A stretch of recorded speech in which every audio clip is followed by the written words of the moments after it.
Hello, everybody.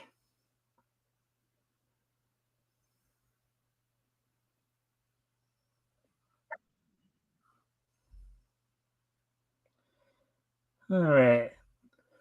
I'm at the moment trying to figure out how to deal with this.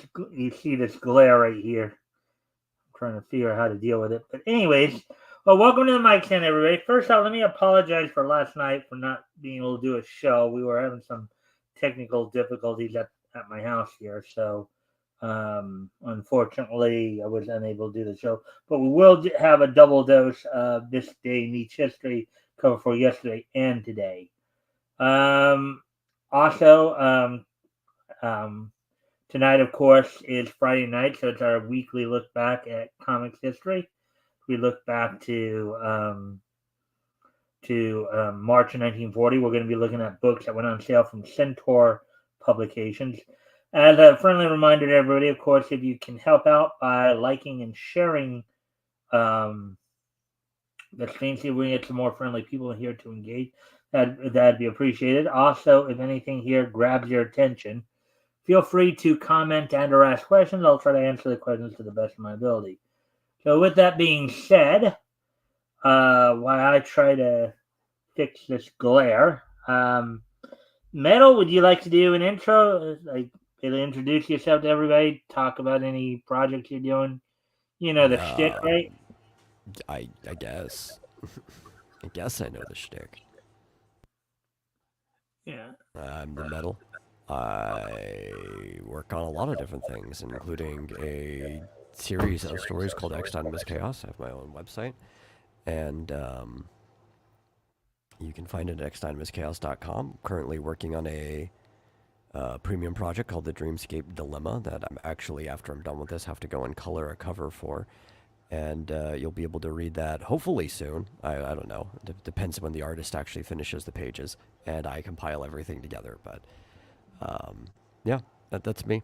I also run a show called the Vomitourium, or technically I have two shows on the Vomitourium that I run each week, and that's about it.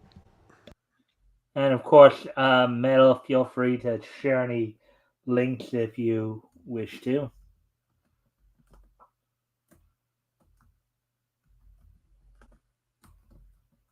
No, I'm good. All right. I'm just right now setting up the first.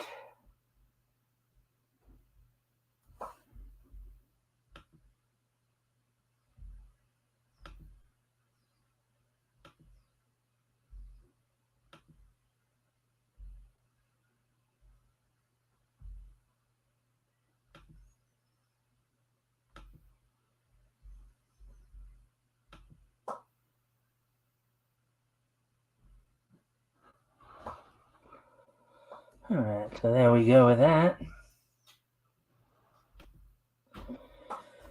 All right, so anyway, so with all that being said, um, done all the intros and stuff.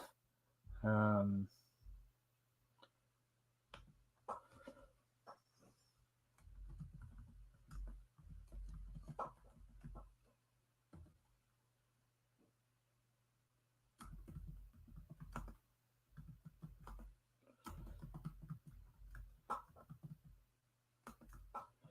I'm gonna just do some last before we get into the material. I'm just gonna do some last minute promoting on Facebook, see if we can draw in a bit more of a crowd here. Um, so anything going on with you, Metal? Coming up in the near future that you want to talk about or anything like that? No, I just give you a chance to promote. But...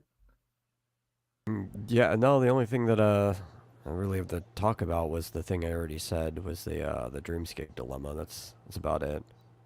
All right, so That, and I'm definitely moving soon. yeah, I wasn't going to ask you too much about that on air. I didn't know if you wanted to talk about that part because I know that if you are getting ready to move too, it's likely that you may have to take a hiatus from the vomitorium too, right? Oh yeah, for sure. Yeah, I didn't. I didn't. Again, I didn't know if you wanted to talk about that or say too much about that. So I was trying to be respectful in that Oh, regard. no, it's no problem. All right. All right. Well, anyways, with all that being said, why don't we go ahead and get into the material then? We got all the pleasantries out of the way. And just for those of you who don't know, because I know you guys hear me use this word shtick all the time, and you're probably not even, you're probably scratching your head. Well, what's that word mean? What's that word mean? Well, shtick is an old entertainment term, basically meaning like a routine, like usually a comic routine. You know, um, it's kind of what it's more or less what it is. So, just so you know. All right, so we're gonna hit So it's off. actually, it's Yiddish. Oh, it's Yiddish. Yeah, Oh, yeah. do It you means have a little bit peace. more you can add to the conversation there? Yeah, yeah. It literally just means piece, like a piece of something. So if you're Hmm. talking about a routine, the shtick, it's like a recurring piece, or it's a piece of the routine. Yeah, yeah. So I guess one of the ways I was thinking about how to explain it to people, um, like okay, so I don't know how many, Mel. I don't know if you know who Jeff Foxworthy is, right? Yes. Yeah. Well, he has a portion of his routine he calls "You Might Be a Redneck." That would be considered a shtick, I believe, right? Uh, yeah. But anything could be a shtick, really. Like, I'm trying to think, like a Buster Keaton thing, where something that should be reliable just falls apart on him is a shtick, right? It's Hmm. uh, it's just a piece. That's all. It literally just means piece. It's actually basically the word piece in the Yiddish language. You would hear it pop up a lot. It just because a lot of the entertainment industry was heavily influenced by Jewish Americans in the early days, that the word shtick got put in to the English language through the entertainment Yeah. industry. Well, it's kind of funny how you talk about the Jewish influence and the particularly in the golden age of like film and comics and stuff like that, because we know a number of Jewish comic creators from the time that we're studying right now, the late 30s, early 40s. So, all right. Well, with all that being said, of course, let's get into the material here. Then let's get into the reading, and I'll be doing I'll be doing all the characters tonight. And then metal, as you know, whatever, whatever, whatever, I'm trying to think here. Anything happens to cross, anything grabs your attention, just feel free to comment on it. I will try to keep my attention and not fall asleep from my lack of sleep and how cold it is in here. 'Cause I happen to have a blanket around me.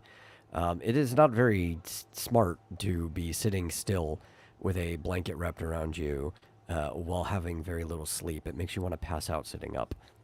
Yeah, I know that I've had that. I've felt that too before. All right, so Amon, the Amazing Man. I don't believe he's very amazing. I've read the story. What was it?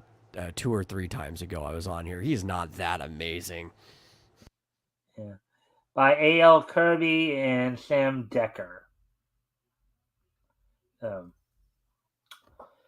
Zona Henderson, ace girl crime investigator, has joined hands with the Amazing Man in his fight against crime. Her loyalty, courage are now added to Amon's amazing strength and stamina. As the story begins, he finds we find Amon in a bank talking to one of the officers. Um, the official is seated. Amon is standing, um, ready to leave.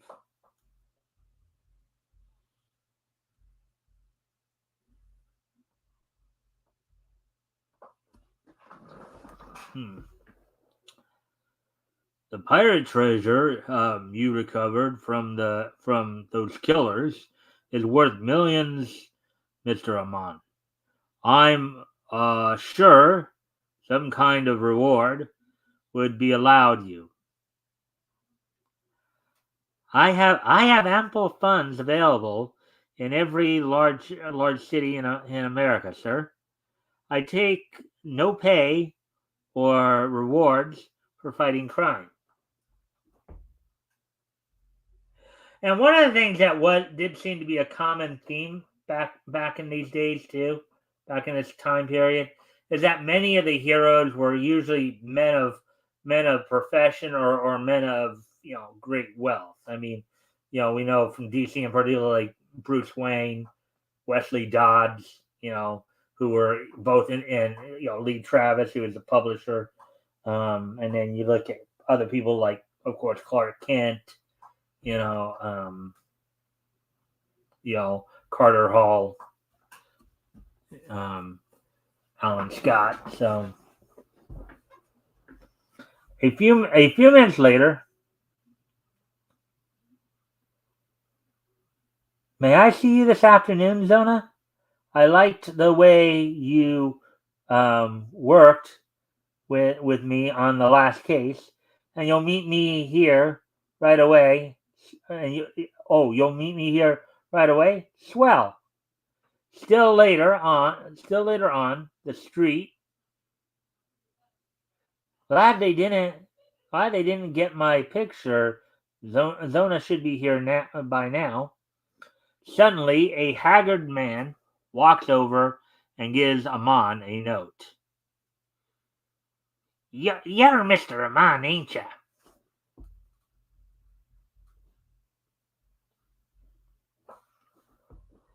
The port of San Francisco will be destroyed in 2 days if Amon looks up, startled, several feet away. The messenger throws up his hands and falls dead. Oh! They've killed that man. Did he have to actually say that out loud? I mean, I think as the audience, we could tell very, very well that man was killed. Yeah, I know. This is something that's been that we, in terms of the writing, we've talked about that. How well I know that Elk, when he was still on him more regularly, he would point that out too, where sometimes they, overdid it on that bit. So, I'll have to leave that one go.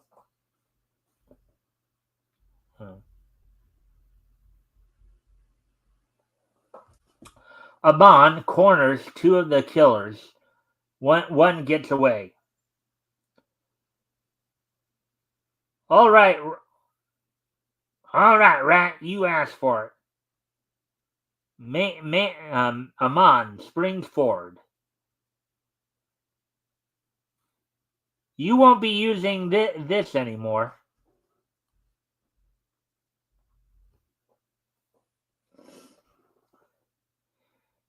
And cracks cracks their heads together. Oh boy, the spacing on the lettering there's a little tricky. You see I don't know if you noticed the way they're kind of spacing the letters on in the narration box right there. Yeah, I see it. Yeah. Now you'd better talk. Why did you do this? Talk. He just slammed their heads together hard enough that if they didn't knock out, he probably could have even just killed them. Trying to get them to talk. It's ridiculous. Well, people were probably, felt that was necessary to deal with criminals back then. The killers refused to talk. No matter what you do to us, we won't tell.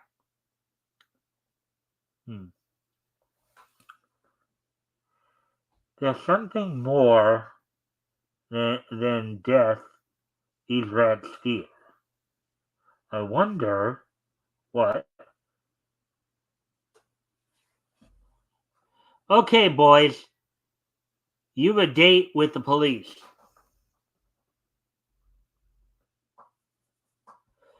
Officer, arrest these men for murder. I saw them shoot that man. One got away. And who might you be? I'm a special investigator. You'll have to carry on with this. I'm needed elsewhere.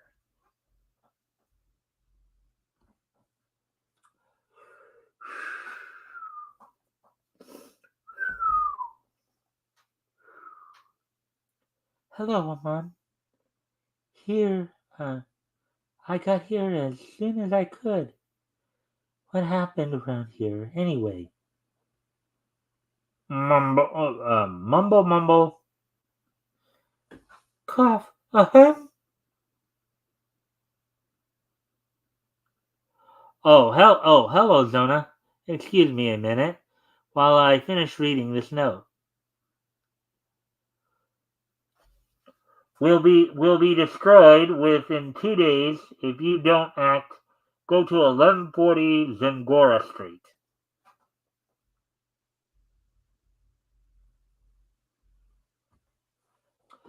I guess our date's off, Zona. We gotta fly to San Francisco. But you promised to let me work with you. But this is different, Zona. Much too dangerous for a woman.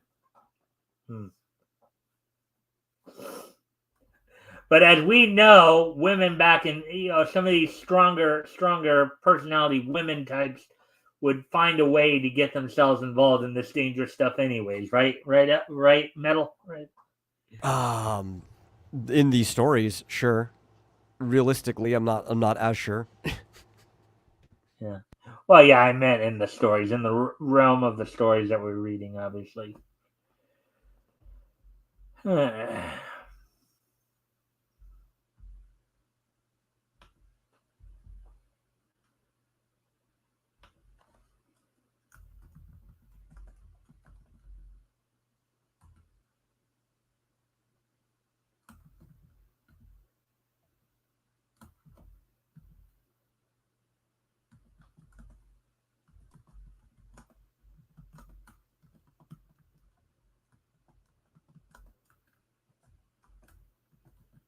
Yeah, apparently I just found out I am changing locations again.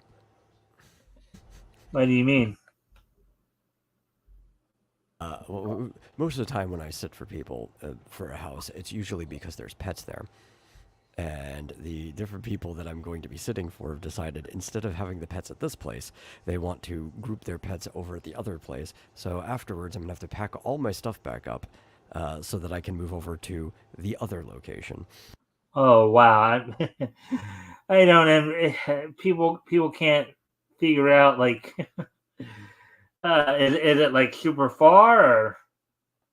It's half a town over. Hmm.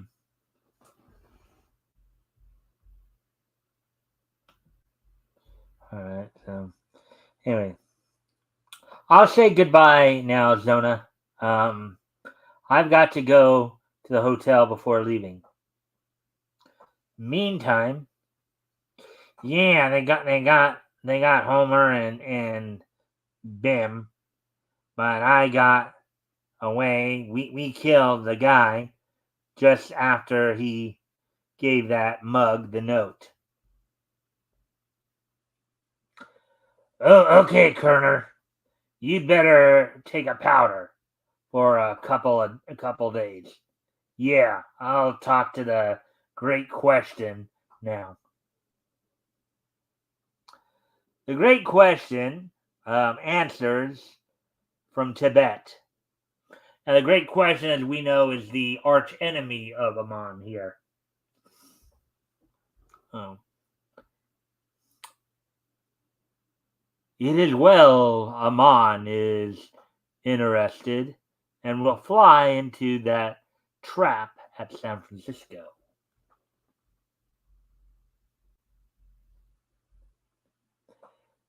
Calling Operative 909, San Francisco. Yes, Master.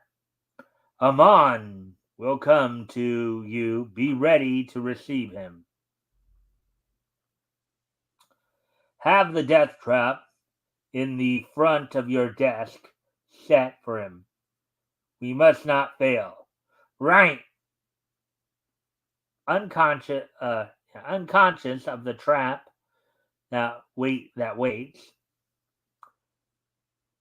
Several reporters want to see you, Mr. Amon. Several reporters want to see you, Mr. Amon. Sorry, I can't see them. I'm checking out.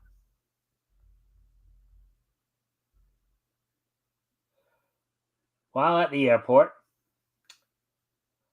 hope you're not flying your plane today, Miss Lona. No, George. I want to see that mystery man's plane.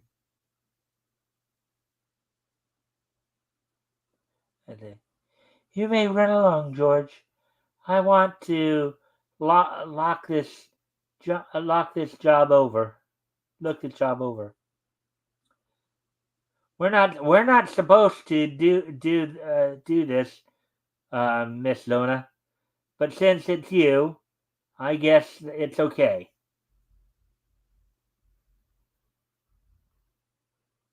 I don't think it would be okay.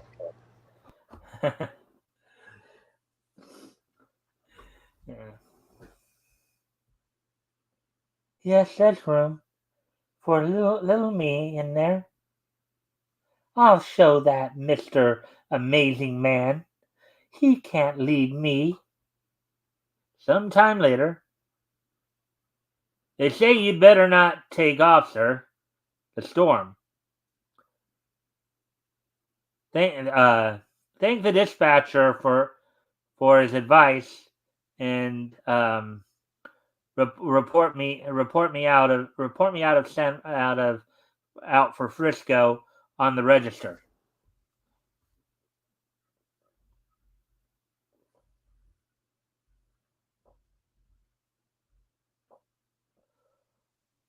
Off in a storm.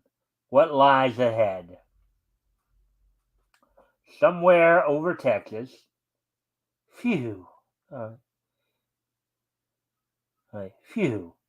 I'm glad I didn't bring Zona along in this one. While in the tail of the plane. Hey, Storm. And if I come out, he'll be angry.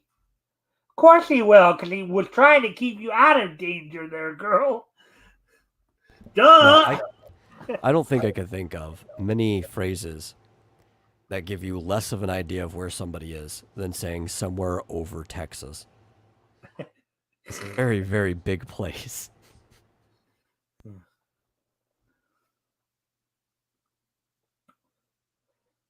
The storm breaks with all its fury. The tail of this plane's too heavy, and I can't control it. Oh boy. Amon, it's me. Zona? What in the world are you doing here? Why, you little stowaway? I've got a good mind to. Please don't be angry, pal. I only wanted to help you. Yeah, by putting yourself in danger, right there, Metal. Yeah, that's an idea I never really understood. Somebody who doesn't exactly even have the capacity to help is like, yeah, I'm just going to make things more difficult by trying to help you. A storm no plane could fight. Look, Zona, a field. We've got to chance it. With amazing skill, Amon lands the plane.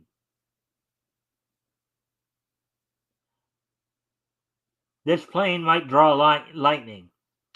I saw a shed over there. Come on.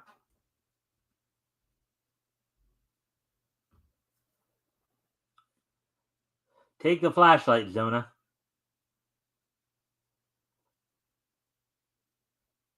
By the angry light of the storm, a fight between man and beast. Amon holds the bull back with his superhuman strength. Then, oh, look at that!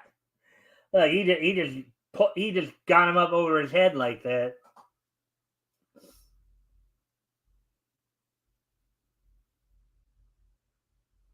I think he's trying to suplex that bull. Yeah, you could very easily kill a bull that way.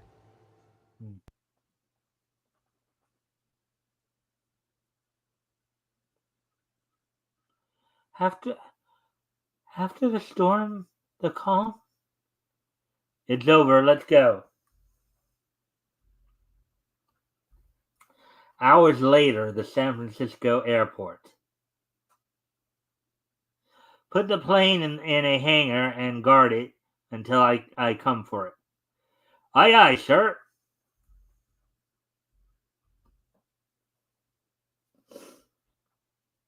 Where to now, pal? Never mind where I'm going. I'm leaving you at a hotel. Where to, sir? To the big view hotel, driver.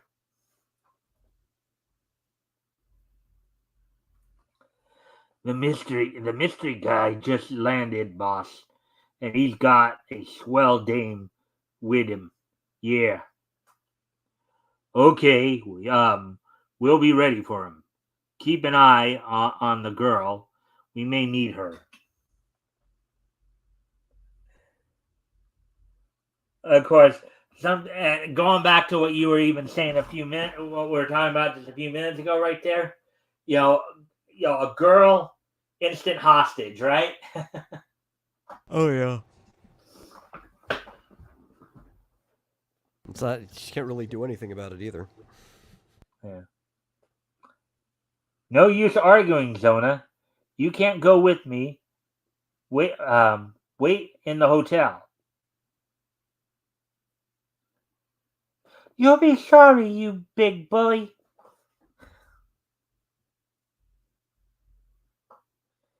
After a short drive, this is Angora Street, sir. All right, driver, to 1140. At 1140, a man comes out of the door to meet him on.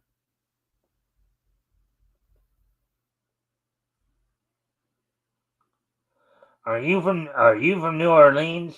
Yes. Come in, sir. We need you terribly. We've heard all about you. Right this way. Go right in, sir. I'm so glad to see you here, Mr. So they basically indicated that he was initially, at the beginning of the story, he was in New Orleans. Yeah, so I would assume. Actually, I don't even know if I should make this assumption, but based on his trajectory, he's probably somewhere in like. When they said somewhere over Texas, probably over my area, because honestly, New Orleans is not that far from here. Mm-hmm. And if you were taking a route to anywhere else in the U.S., you wouldn't go any more southern than here. Right. Well, also, I mean, if you think about if he's trying to go from New Orleans to San Francisco, he'd be on a slightly northwesterly trajectory. I mean, I guess he could be over Lubbock. He could be in the Panhandle. That would also be on the way, but nothing else. These are like the only two stops he could be. Yeah. Well, if you want to give a little more commentary here on the story thus far, because I'm going to go off Since I, of course, find my cursor here, I'm going to go off camera here for a moment. Take care of something here real quick.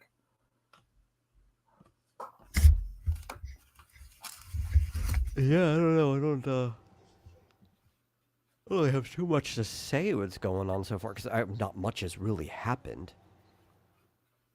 All we got is a crazy dame who decided to get into a plane she should have never got into, and the amazing man has beat up a few people and a bull that I guess all deserve to get beat up, and so far that's pretty much it.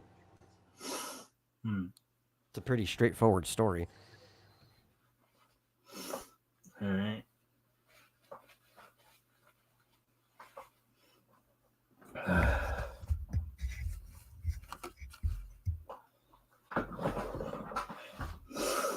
All right. So, anyways, let's get back to it. And I bring myself back up, of course.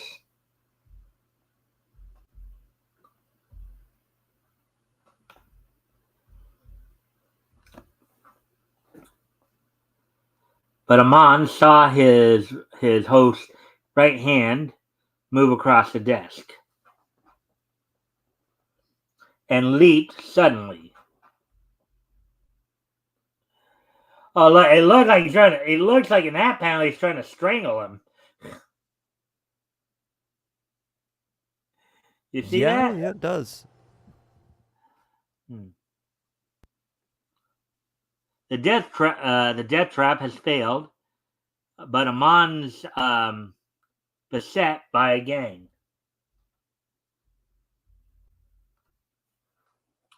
The gang chief escapes.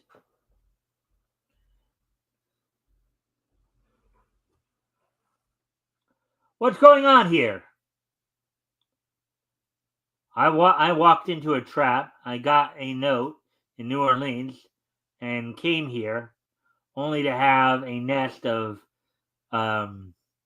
bums. Interesting way to spell bums. Or no, a nest of bombs go off in my face. Okay, bombs, not bums. Okay, bombs go off in my face. Yeah, no, I mean, if bums went off in your face, that would be a completely different ordeal altogether. Yeah. You're right at that. Sounds phony. Sounds funny. To me, you'll come along too. Sorry, officer. I'm in a hurry.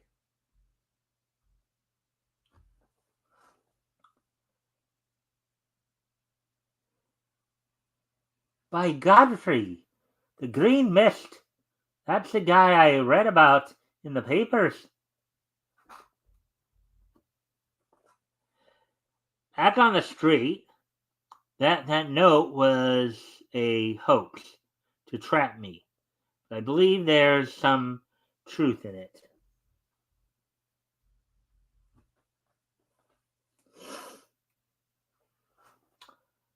There is truth in it. That's why the question wanted me killed. I'll find the gang boss, but first, the green mist.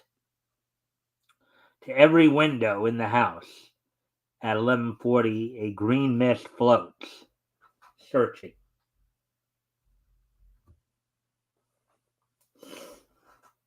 Some crazy mist. It looks like it's raining outside, and the water doesn't do anything to disperse it whatsoever.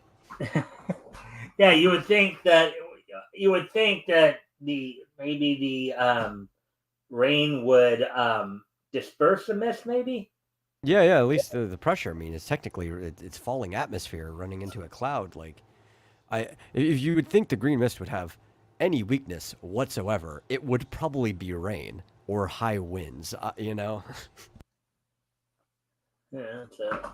well, again, these writers were not always known for being the most scientific of. I don't think you have to be very scientific to guess that. At last.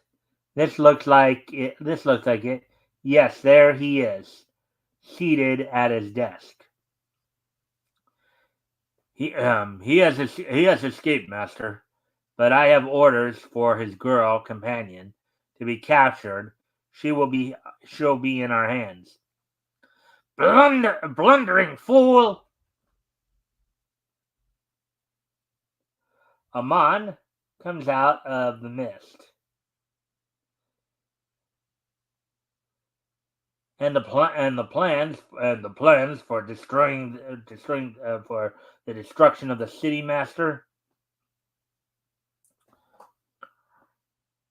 Proceed with the plans. We will leave evidence that the destruction was caused by a foreign power, and that will mean war.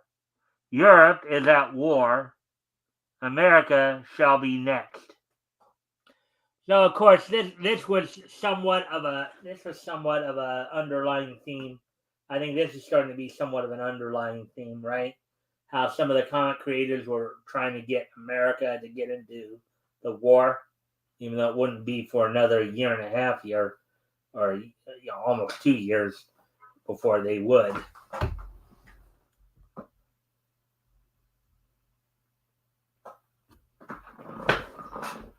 Talk quickly if you want to live. Where is Zona Henderson? And where is the explosive control that will blow up the city?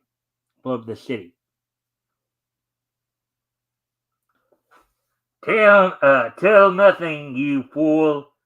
I command you. The great question unmasked. Yes, I'll talk. The girl is in the basement of 16 Gurna Street. The control switch is at...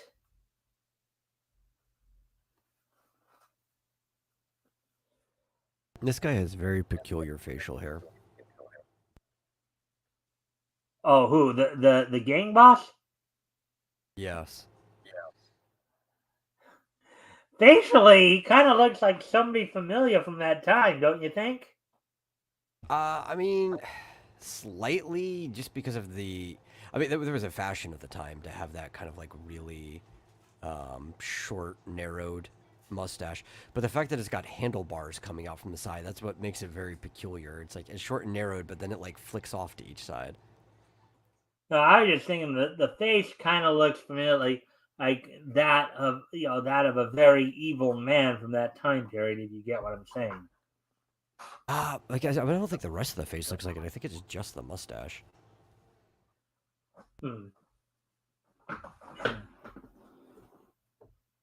Ha! 909. I rule your brain, so I kill you through it. Now ask him, Amon. I only wish I could kill you. That I still. I wish I could kill you that I still ruled your brain.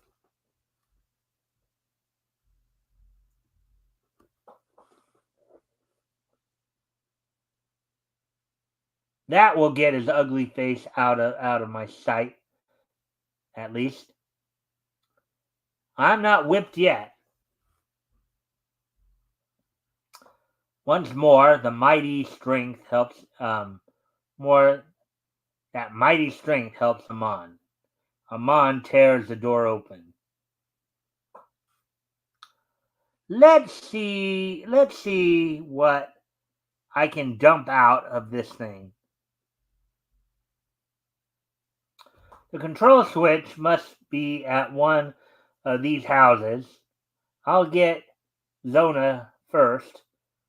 For with this man dead, no one can command the destruction. Amon leaves in the midst. Taxi! 16 Gurna Street, and make it snappy. At 16 Gurna Street, pretty tough place around. Pretty tough place around here, sir. I'd watch out if I were you. Thanks, driver. Keep the change.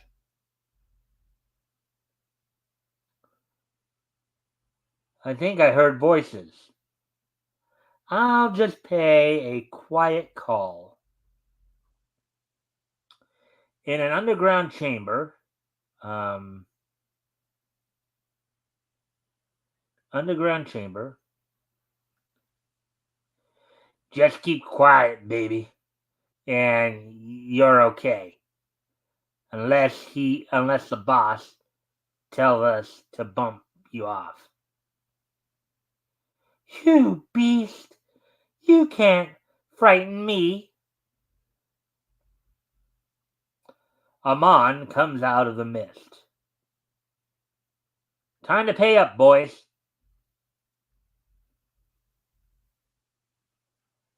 No guns allowed in this little gathering. Don't hit us, pal. We won't give you any trouble. I knew you'd come, Amon. Now I've got to tie you guys up.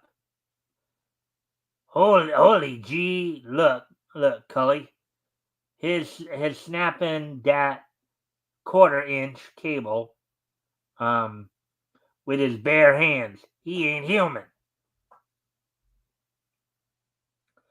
Now that you're tied up, I'm going to ask you a question.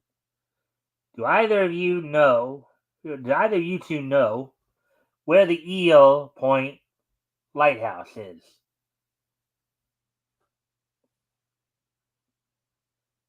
Cripes, boss! Don't mess around. Cripes, boss! Don't mess around. There, and there's enough nitroglycerin to. That's all I wanted to know. Later, out on the street.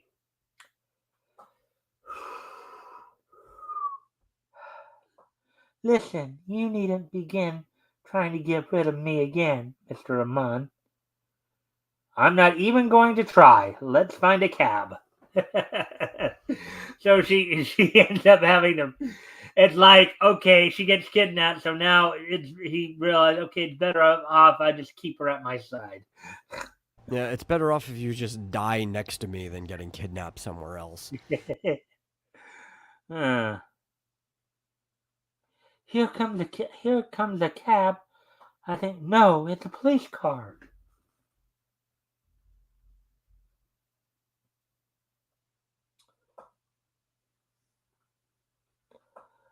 We've got you at last. You're the guy that lammed from 1140 Zingara Street. Come on now, and no funny business. Okay, sir, please don't hurt me.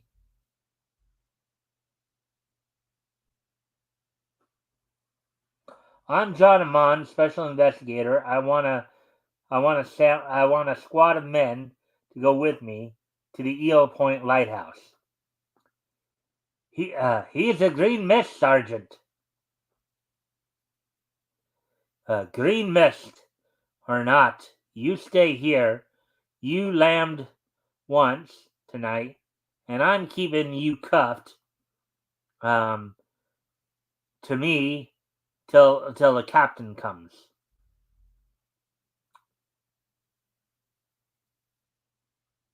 You can wait. You can wait in the captain's office, young lady. Ike, call the captain.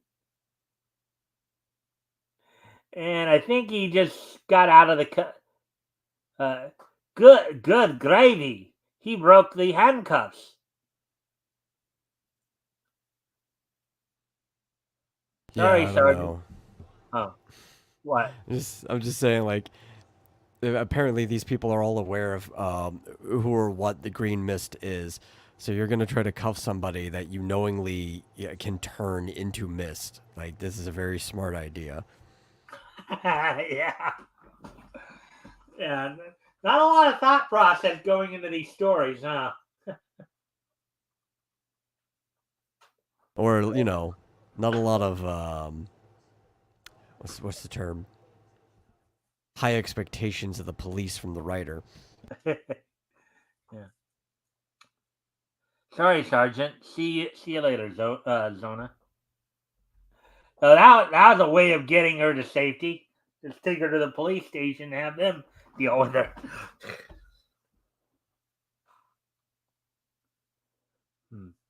Someday, going to find a. Someday, I'm going to find a way to keep that guy where I want him, and as long as I want him. If you ever do, Mister, don't forget and tell me it. Later at Eel Point, Amon prepares for action. Tricky business, Amon, old boy. Split seconds may count.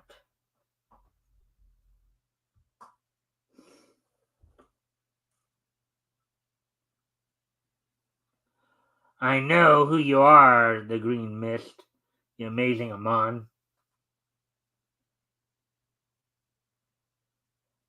You're right. If anything happens, the weight of my foot. If anything happens, the weight of my foot will connect these wires, and downtown San Francisco goes up in smoke.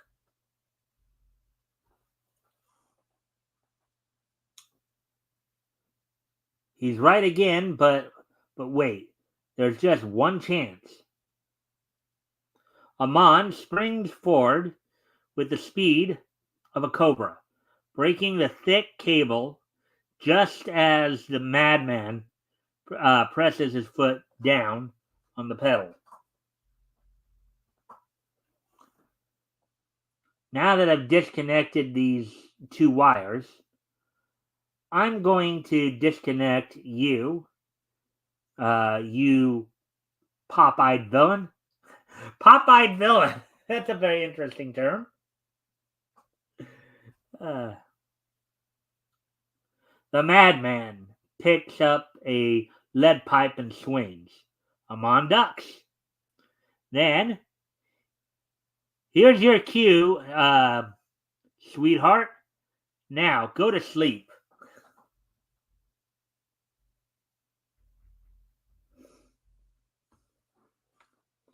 Hello, Zona. I went hunting, and look what I got, a rat. Oh, Amon. Men you tied up have confessed everything. The captain says this case is over. Later at the police station. All right.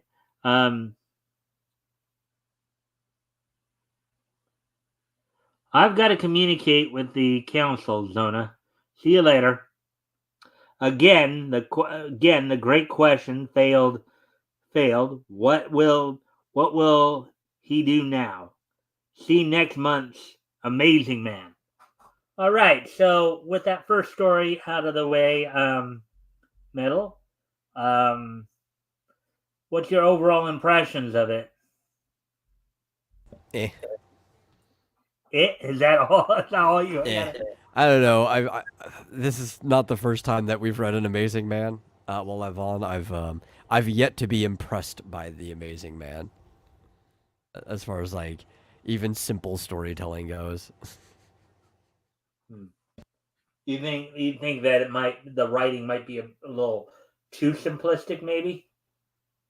Yeah, maybe. I don't know. It's very average. Even like comparing it to other things at the time, it's just a very average story. Yeah. I mean, yeah, Silver Strength, he can turn into a mist, you know. Basically, I think the underlying plot was Great Question was trying to draw America into the war by basically bombing San Francisco. That was the theme. That was, I guess, the plan and of course, it was up to the Amazing Man to thwart that bombing. So, Yeah. And I think my issue is like these two powers don't really thematically go together well at all. Having the ability to turn into this mist and also having super strength, right? Like they seem like they belong on two different characters. And because of that, like it's not like I guess he's basically an escape artist, right? Like that's the theme of his power set is that he can get out of anything between having super strength and being able to turn into mist, which means he could also sneak up on anybody too. But it's just like he doesn't really do anything particularly cool with either of them anyway. It's just a bunch of straightforward stuff. yeah. And from what RJ told me, originally this character was actually originally created by Bill Everett, who went on to create Submariner. So just a little. Of course, I guess A.L. Kirby took over the writing of him here. So anyways, we're already 51 minutes into this. But the other story, this was the longest of the stories. We're gonna move on. We're gonna move on to, of course, the next story out of Amazing Mystery Funnies number 20. We're gonna look at the Phantom of the Fair story there, which I think is 8 pages. As soon as I can get to that. And I see we have a few more people in here, so if you guys, first off, if you haven't already, if you guys can like and share the stream, see if we can get some more friendly people to engage, that'd be appreciated. Also, if anything here grabs your attention, feel free to comment and or ask questions, and we will try to answer the questions to the best of our ability. With that being said, Or what you can do is you can go into the emoji section, find the hot dog emoji, and just drop a hot dog in chat. I think that's enough. That'll be fine. Okay, so what from your point of view, what's the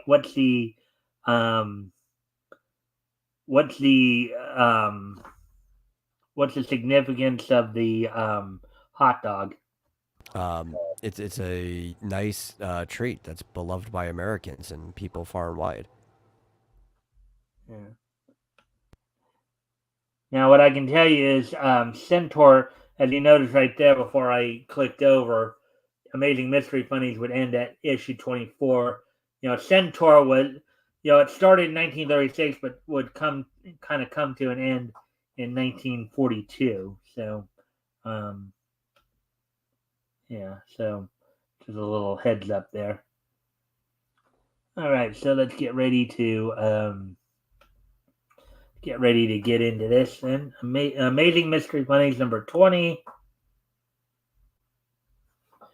Featuring Phantom of the Fair, Space Patrol, Inner Circle, Fantasy Isle, Larry Kane, John Linton, and Speed Centaur. So, Phantom of the Fair. Since the closing of the World's Fair in September 1939, the Phantom has turned elsewhere in his efforts to safeguard human life and rights. He has heard of the plan of the notorious Bender gang to steal the newly perfected invention of Professor Whitley. But let's get on with the story.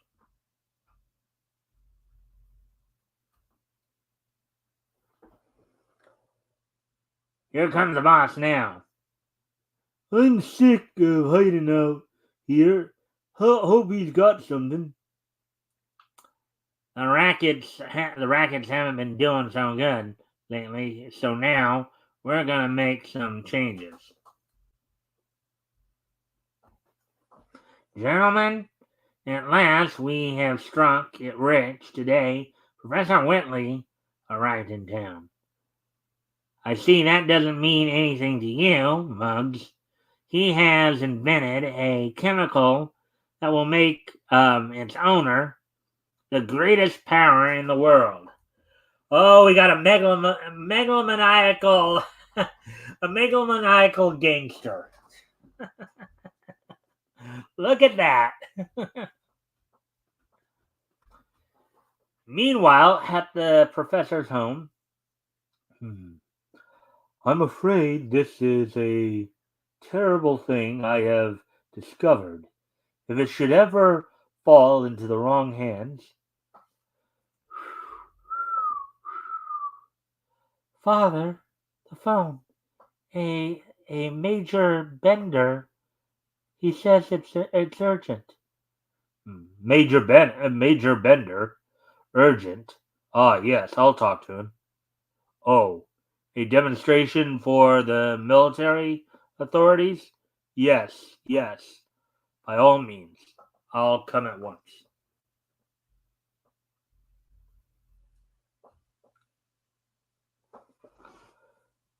Maybe this is where my invention will do the most good. I had thought of uh, I had thought of destroying it. Father, do be careful. You are a marked man.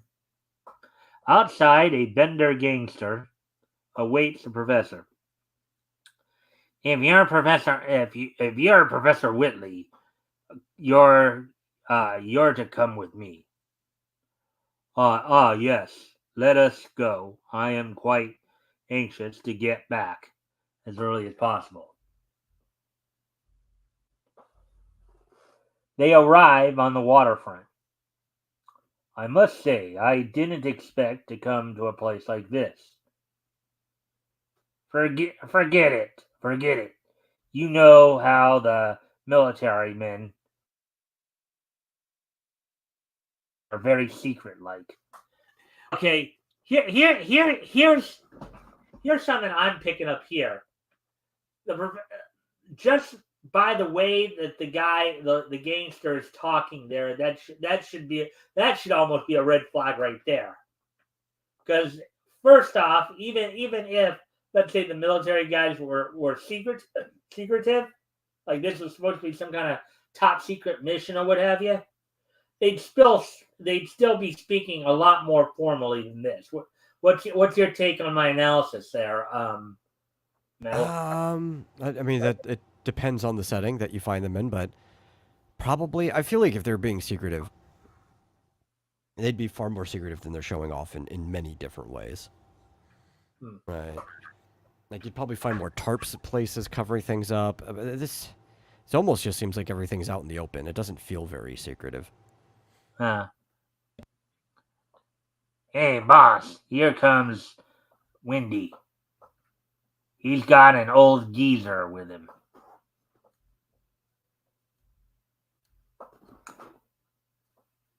Why? Wait. Why? There must be some mistake. You're not. Ease up, old boy. There's no mistake. You got something we want.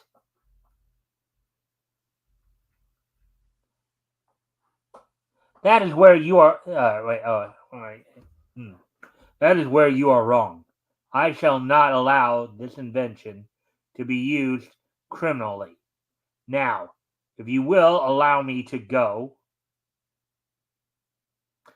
Time up, Lefty. He's going to need a bit of persuasion. Gosh, boss. His daughter sure is pretty.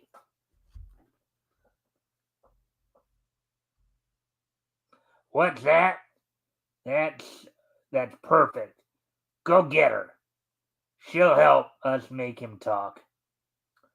While the gang tries to force the professor to talk, Windy goes for Alice. Like I don't know if I'm thinking about this further. If he was really working on something that's like this secretive, he wouldn't even be in a position where these guys could get to him. He'd be like on some base somewhere with security. Like his whole family would be on the base with him with security detail as he's working on something that's important.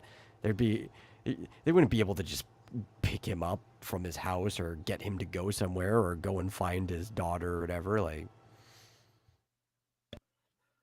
Well, yeah, but again, even though here's my take on all that too. So, because I know what you're referring to when he was initially contacted by quote unquote Major Bender, right? Bender, who's the boss of this gang, right? My guess is he probably was working on this invention, whatever it is, privately. And when I guess the military found out about it, they decided, or at least from his point of view, from his observation, the military may have somehow found out about it, or shown interest, and maybe he was thinking, well, yeah, it's better to give it to the military to do some good with, because you remember he was talking about. I mean, if you think about it, right?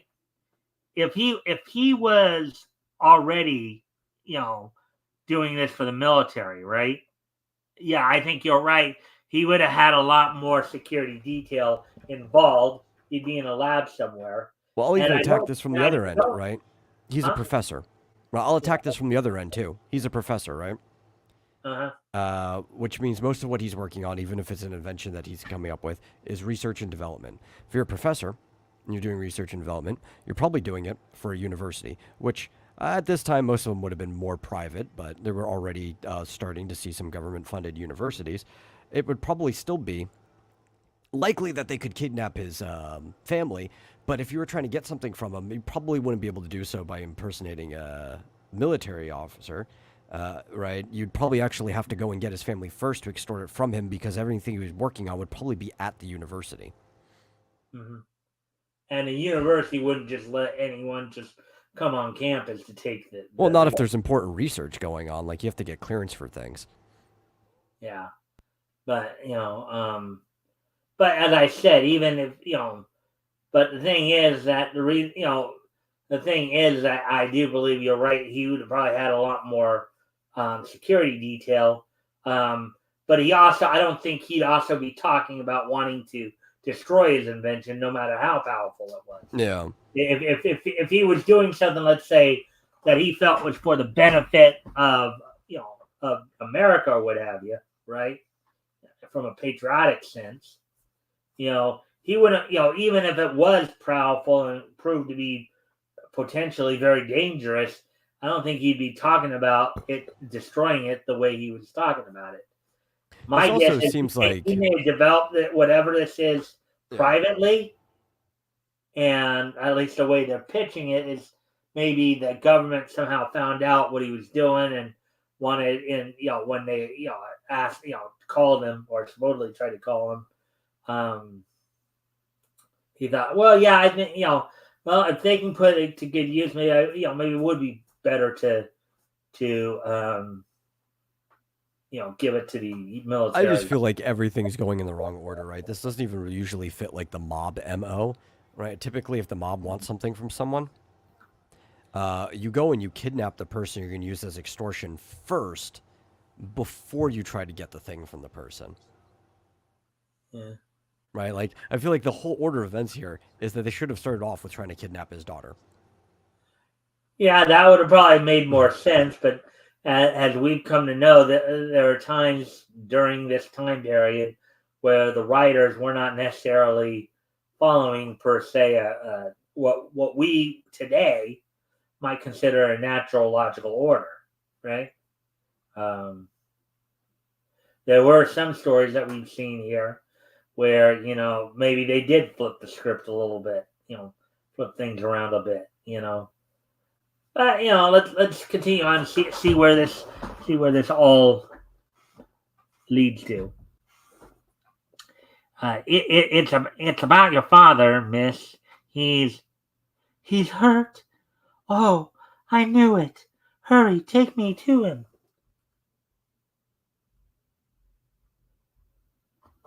Wendy returns with Alice. Father, you beast! What have you done to him? He's a little stubborn. I think maybe you can help us make him talk. Never! You have no right to do this. The police. Okay. Bender unties the professor Just as the professor thinks they are going to let him go, Bender gives the word, and uh, this'll do you good. Stop! What is it you want of us? I'll tell you, but you must leave father alone. That's more like it. Ease up, boys. Within a few minutes, the invention is set up and the chemical put inside. The force of the chemical is directed toward a warehouse. Stand aside, boys, while we see if this gadget is what it's cracked up to be. Now, I also have to say, because this is a common trope, and I guess I can't necessarily blame the writer and artist for not knowing this, but not only when you decide to hit somebody in the back of the head and you decide to knock somebody out, there's a chance that anytime you knock anyone out, that they might just not wake back up from it, right? But especially if you hit somebody in the back of the head, there's a chance that you could just kill them right there from hitting them hard enough in the back of the head. Like any amount that's hard enough to knock them out, you could just accidentally kill them. So if they need Yeah, information from this guy, like they are doing the worst thing possible by hitting an old man in the back of the head. yeah, get it potentially they might end up causing some kind of cerebral hemorrhage to happen or something, or causing him to stroke out. Yeah, and Something. especially with his age too, makes it even worse. It's like this is it's really dumb. Yeah. But then again, like a lot of these writers didn't have. I don't. Based on what we've read, when we've done these studies, right? Yeah, these writers probably didn't have. I mean, because I know we've talked about some of the science they've thrown into these stories too, right? And obviously these writers may not have been, let's say, a well-rounded in terms of the knowledge they knew. Yeah, I think it's You know, just a lot of these people were not very experienced, right? Um, it's kind of like some of the complaints that you hear from people making on some of the writers today, where instead of a lot of them going out and getting experiences of their own and learning stories, so they're writing stories about things, right? You have people who are writing stories about stories, where it's like a lot of these comic writers and stuff, where were probably hired to make the comics, and they read a lot of like dime mags and stuff like that before they started making comics. So they're already picking up tropes from something that existed before them, because a lot of the pulp stuff carries over into these low-powered superheroes and everything. Um, so they probably just don't have a lot of actual life experience going into their stories. right. Because you don't even need science, right, to know that. I mean, people have known forever that yeah, if you hit somebody in the back of the head hard enough, they just die, right? Like, especially if you have like a weighted object like a rock or like a bag of coins or something. Like you hit somebody Oh back of yeah, the head hard because enough, they could just die. basically with a rock. I mean, I've heard of people trying to kill people by basically hitting them over the head with a rock, with a huge rock. I've Yeah, heard of yeah, that's that. actually one of our oldest stories. That's how Abel went. Hmm, yeah. So, anyways, moving on with the story here. Some workmen on the night shift in the warehouse are caught unaware. A gas line explodes. I guess that kind of shows we got a little bit better than the G men's Tommy guns. Yeah, boys. Bender, you're going to regret this day. Suddenly, the fiendish mind of Bender stumbles upon a horrible idea. Tie the girl up, too, and put him over near the keg of powder. So they're lucky. Apparently, he didn't die from that blow to the back of the head. So they're No, he lucky. didn't. I'm just saying, like they're playing against the odds there when they're doing stuff like that, you know.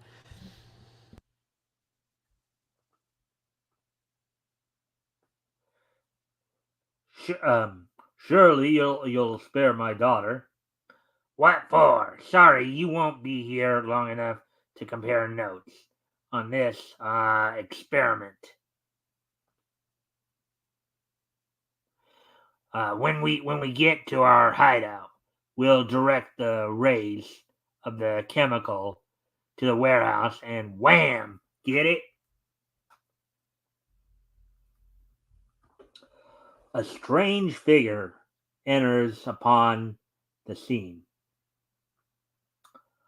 I have a hunch that something is wrong inside that warehouse and that I had better act quickly.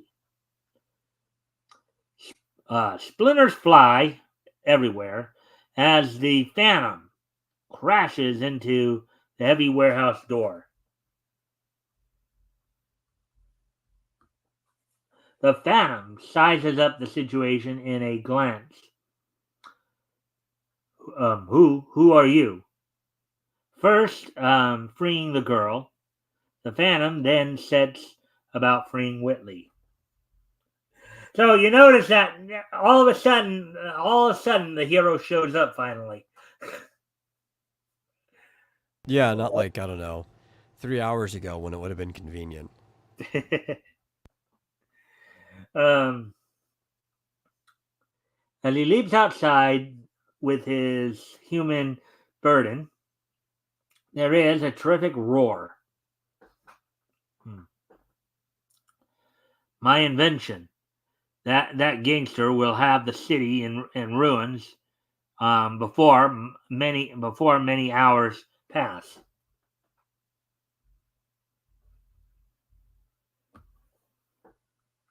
Like a flash, the Phantom darts away.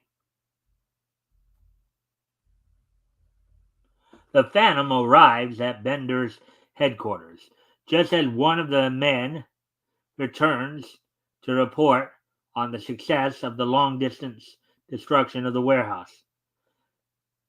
The Phantom! So here's another leap in logic here. Unless the professor and or his daughter heard exactly where they were going, here's the $1 million question for you. How does the Phantom know exactly where to go? I don't know. The Phantom just seems to know where to go, period. Like, he found where they were at the last second before they blew up. Like, he just seems to know where he's going. Maybe that's like a secret superpower he has, just to end up in the right place at the right time. Would that be a power or an ability? I don't know. I always tell people it's a superpower that I have. That I'm just always exactly where I need to be. Or just outright dumb luck, right?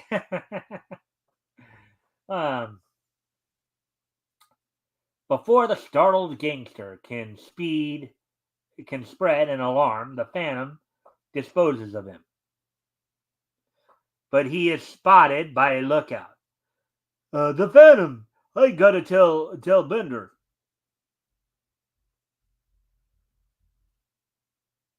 Hey, what's the racket outside? In answer, the lookout comes crashing through the wall. Quick! The machine, get it. Let's see. Insane with rage, Bender attempts to turn the machine on the Phantom. This will fix you, Phantom. Is that a hookah? What's a hookah? I'm trying to figure out what this machine is. Hookah is the what's it called, the hash smoking device that like Arabic people and stuff use. You know, like it's got like the vase looking thing in the center, and all the tubes come out of it, and everybody like puffs on the tubes. I can't tell what that machine's supposed to be until I actually see it in action, but like I see a tube coming out of it. I was like, is that a hookah? Yeah. But the Phantom moves too rapidly, and one of Bender's men gets the full impact of the ray generated by the powerful chemical. Foot!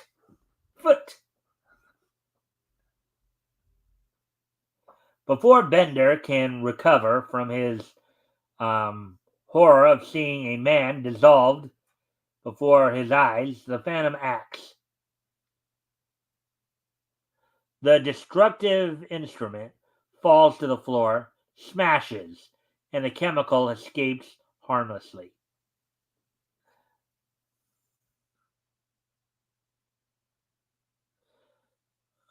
Boss, where are you? I wonder what hit me.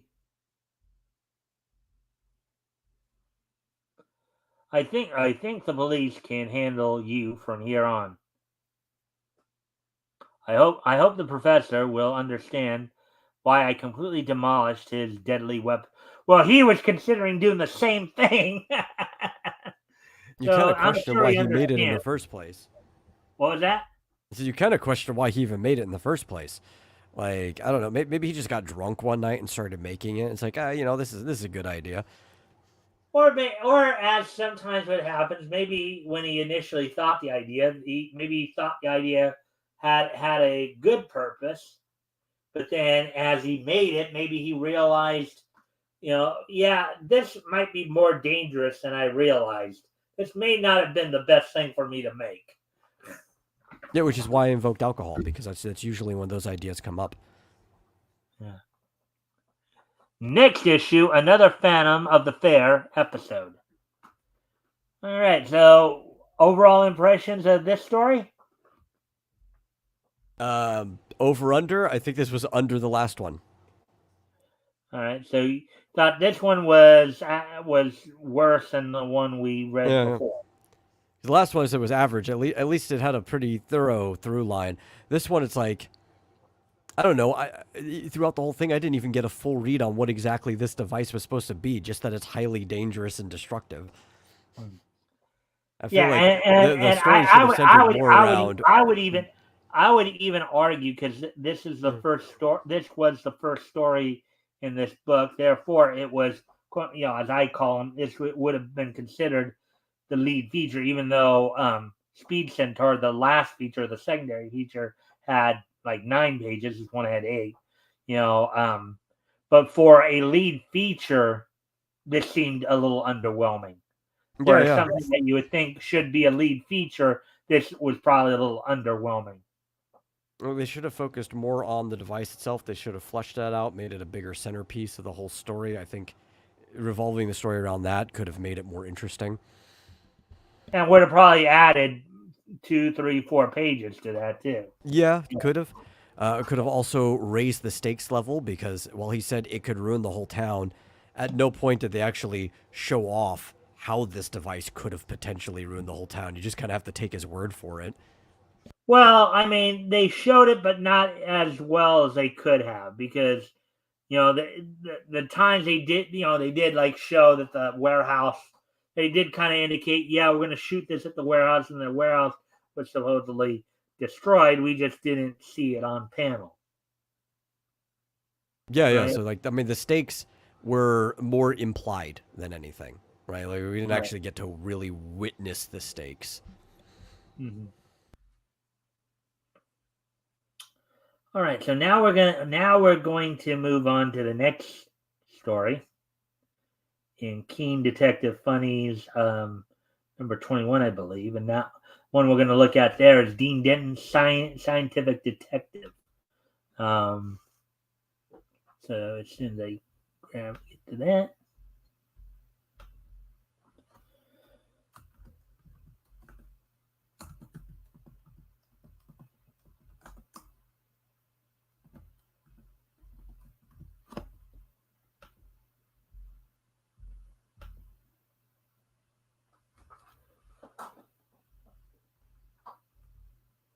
And this one will also end at 24 issues.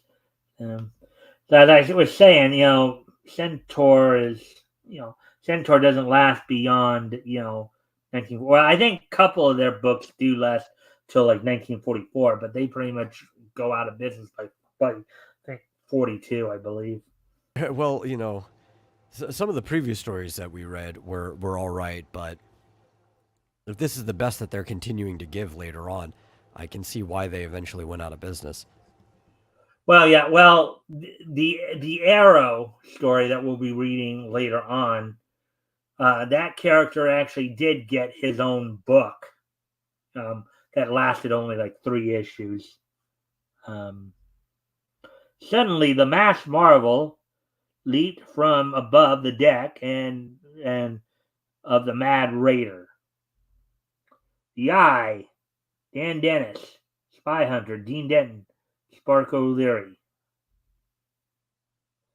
Oh, yeah, I forgot that the Eye was also part of this. I should look to see. Well, the thing is, too, like when you think about these stories, you kind of have to keep bringing your A game. You can't just let it kind of like peter off and, saving your weaker stories for the end. Because as they go on, they get more competition, right? Like other people come up, especially some of the people, some of the companies that are still publishing today are starting to bring some of their more interesting things out as these go on. And like, yeah, you lose out to the other superhero comics if you're just not keeping up with the storytelling. Yeah. Dean Denton, Scientific Detective, The Counterfeit Conspiracy Case by Harry Francis Campbell. Dean, America's best-known ventriloquist, has given up his career and is devoting his scientific talents to criminology. His ancient and insane enemy, the Conqueror, is in jail in the Belgian Congo, and Dean is in England on the last leg of his journey back to the United States. With him are Absalom, his valet, and Carol Kane, his pretty assistant. So he has a valet and a pretty assistant. Wow. Well, I'm trying to remember. I think we read Dean before when I was on. Was he also the one that they had the story with like the church cult and the radio that was being done? Yeah. Okay, I actually remembered liking that story. I thought the storytelling in that one was like a bit better than the other ones we read in the same session. Yeah. So I'm expecting more from this one than the other ones we've read so far. The cult leader, in fact, was the Conqueror there. Yeah, I think that was what was jogging my memory. Huh? I think that's what was jogging my memory. Yeah. But his fame has preceded him. This is the thing, Absalom. Huh? Ain't much bigger than the Harlem River. Okay. Now, just so I want to make this, obviously I have to make this disclaimer because Absalom's being portrayed as, basically a caricature that I know some people probably will find offensive. This was something that was considered acceptable behavior back in this time period. It's not considered acceptable now. We're just playing to the times there, as it were, and does not reflect any ill will on our parts. It's just a reflection of the time. So I got to put that disclaimer out there. You get why I did that, right, Metal? Yeah, I get it. Right, I don't think I would have put the disclaimer, but I get it. A serious meeting of war-torn England's cabinet. A very serious. These counterfeits, and they can't be detected. The pound is dropping as a result. Gentlemen, may I say a word? We'll hear from the Chief of Naval Intelligence. The Chief of Naval Intelligence speak. There's an American chap in London right now. You know, the man who invented the magnetic mine repulsor. He must be able to find the answer if if there are no questions. Go ahead, Sir Ronald. We've tried everything else. Right, and immediately. Denton's hotel a short time later. Denton, one of these notes is counterfeit, but may jolly well be. Is there any way to tell the bogus one? I may be able to do something. Got a note. You know's good. Yes, here's a new note from the Bank of England. All that then you'll have to get me the use of a laboratory. No difference under X-rays, and infrared shows nothing. Paper's identical, and there's no difference under a comparison microscope.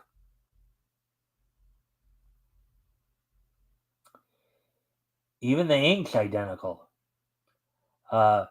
Miss Dean, try this magnifying glass. I bought you. Scotland Yard uses them. Later, Sir Ronald, all those bills are printed on government paper, from government plates, in government ink. What do you make of it? There's only one answer: an inside job. It has to be who's the man in charge of printing your money. Sir John Blassingham. We'll just and 5 minutes later, we'll just pay Sir John a little visit. How do you like the story so far, Metal? There's not much of a story yet. It's kind of ramping up. Mind letting me do the talking, Sir Ronald? Glad to, Denton.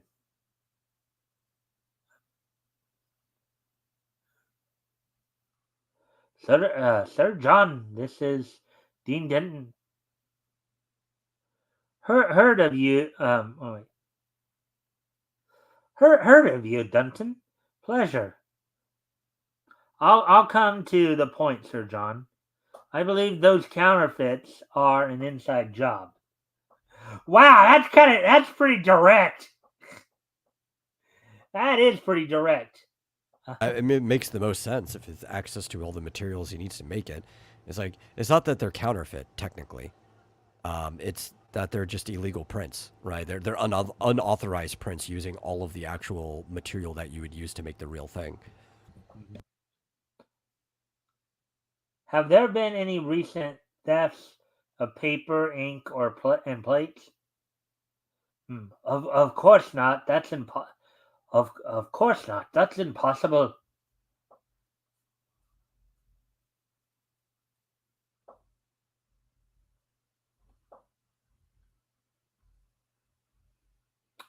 It's just that these notes. It's just that these notes are too clever for you detective chappies to spot. Perhaps, but I doubt it. What's Sir John so jittery for?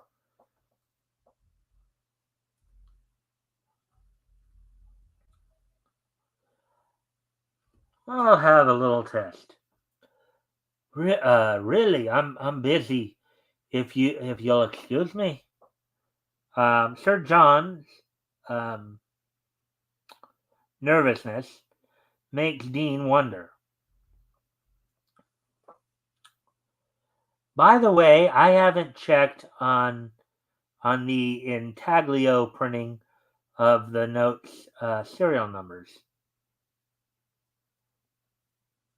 That might be a lead. Back at the hotel, Carol, I suspect that Sir John Blassingham is a phony.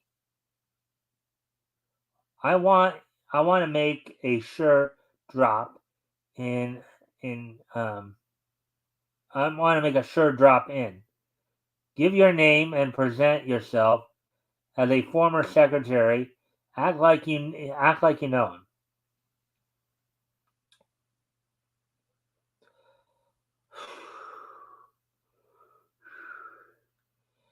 If he falls for that, he is a phony. Sir John, I'm glad to see you. You remember me, Carol Kane? Used to be your secretary. Oh, her? Of course, Miss Kane. How are you? He's a phony. Pretty straightforward storytelling here, huh? Yeah, I think it's still slightly more interesting. At least they're attempting some things here. Would you give me a reference? Of course. Thanks. Goodbye. Carol Kane, huh?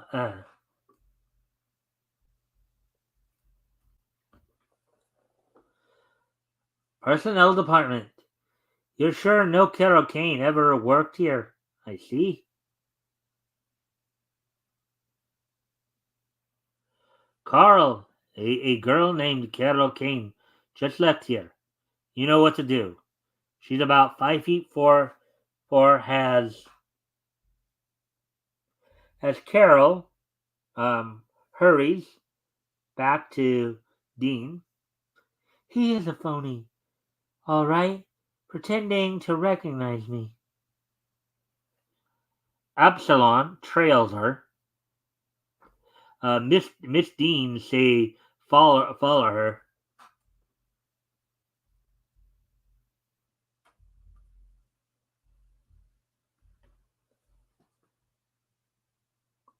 Um, as does a powerful car which pulls up beside her out of the fog. Miss Dean, why yes, that's all I want to know. Help! Into the car with her and get going.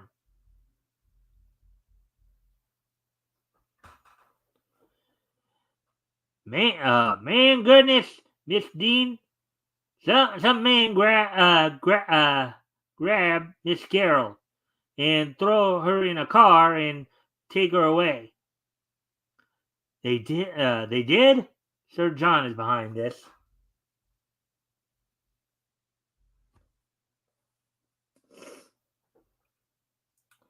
As Sir John leaves his office, Dean follows him. The trail leads to Limehouse.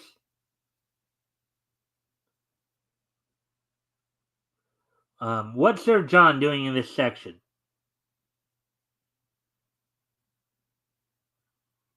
It didn't bounders in for a surprise.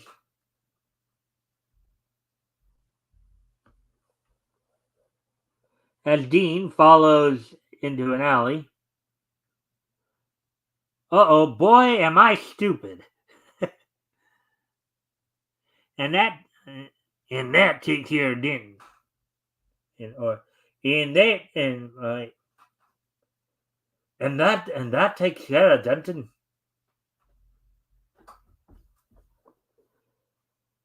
As Dean recovers consciousness, my head, where am I?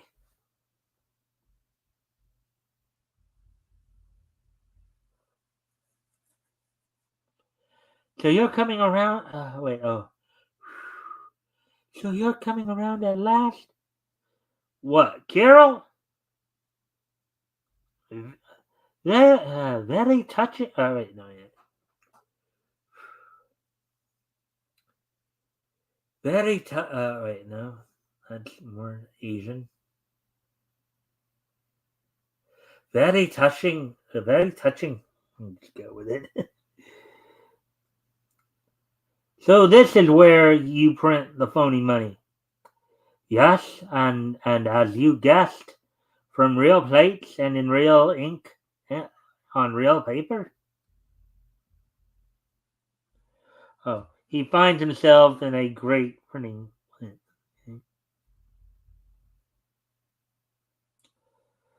Well, looks like you're packing up to get out.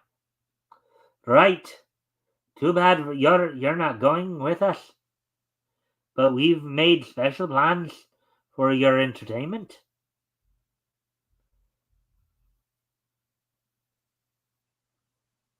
Huh.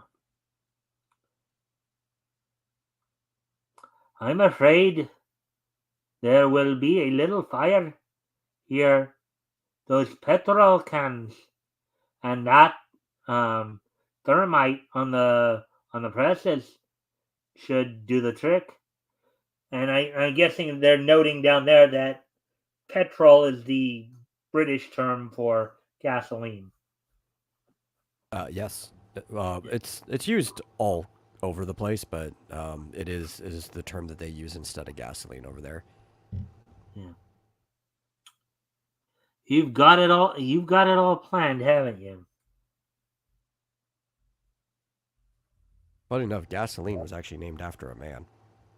That was somebody's name. That's why we call it gasoline. Yeah. Um.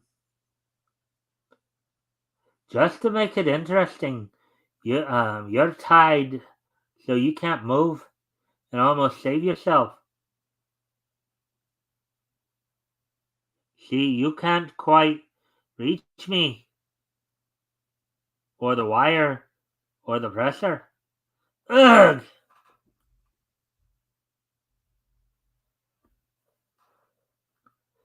Come on, Ivan. Reel out the detonator wire as you go. In 5 minutes, the fire starts. Dean struggles vainly with his bonds. Can't get loose in gosh, that arc's hot. If I could only set off that thermite, it might melt enough metal to short the detonator wire. That arc and Absalom's magnifying magnifying. You know something? I think he used the same strategy in another story too. Probably, but it's one that actually makes sense. I mean, if you want to burn through, especially some secure thing or something like thick metal, burning through with thermite is the way to do it. Like you could get through most safes with thermite if you wanted to. You'll also probably destroy whatever's in the safe if you don't just do it on the hinges or the door, but it'll go through. It'll do the job. Dean focuses the arc light on the magnesium fuse. Made it. And a river of molten metal flows onto the floor and shorts the wires. 10 minutes later, Dean and Carol are free. Okay, Carol, let's get out. Dean, there's another prisoner in that room. And in the room, holy smoke, so that's it. Oh. 10 minutes later, outside. Sorry to set fire to that building, but it was necessary to our plan. Quite, I'm sorry. Sorry to set fire to that building, but it was necessary to our plan. Quite right, Denton. The next day, in Sir John's office, here he comes. This is for last. This is for last night. Now, who the devil are you?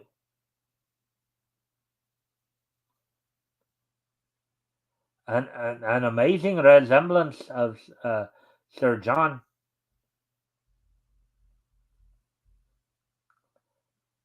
Ivan Remoff of the Roston Secret Police at your service. In Remoff's apartment, a funny people, those Rostians. Once caught, they seem to glory in telling all they know, Sir Ronald. Here's the good money. Here's the good money. A closet full. A clever plot to weaken Britain by undermining their currency. What gave you the lead, Dean? He walked into my trap. I mentioned the intaglio printing of serial numbers that can't be done, and Ramoff didn't know the difference. Hence, I suspected he was an imposter. Texas Blaisdell. Okay, so all right, so we're done with that story. Yeah, I liked it more. Well, I think the thing, and the Amon story tried to do this a little bit. It was just too simple. And the last one that we read of this was kind of the same, where he actually walks you through the thought process of everything quite a bit. Like, he leads you along, he sets up expectations for the reader, and then those expectations are met. There's a few twists and stuff, but they're pleasantly met. So you're actually being taken on a proper journey. So I'd give this one a thumbs up. Okay. Oh, hey, Rick is here. I'm going to show, if you haven't already, of course, you can help out by liking and sharing the stream, and also if anything here grabs your attention, okay, you can help us out by liking and sharing the stream. See if we can get some more friendly people in here to engage. That'd be appreciated. Also, if anything here grabs your attention, feel free to comment and or ask questions. We'll try to answer the questions to the best of our ability. So, with that now, let's get on to the final story we're going to look at, which is from Funny Pages number 38, The Arrow. I guess while you're trying to find it, a tidbit about the thermite earlier. The reason that thermite can actually work in many situations, though it might have still caused a mess in their situation, all things considered, is because most metals, like boiling or melting point, is between about 1700 and 2200 degrees Fahrenheit, right? Depending on the metal.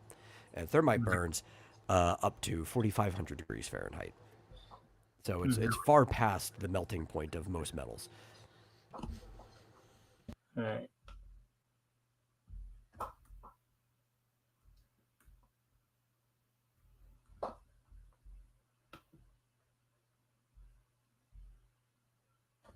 All right. So actually, I do need to step away from the computer for a moment here, so I'll be right back. But Metal, if you want to talk more about the science of that last story, give any more tidbits on that, or I think whatever you want to talk about. I've got to step away for a moment. Yeah.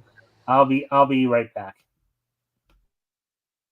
Yeah, no, that's the only tidbit I had on that. But overall, I don't know. Just with Mr. Dean over there, it feels like a little more attentiveness and care was put into the storytelling over just in general.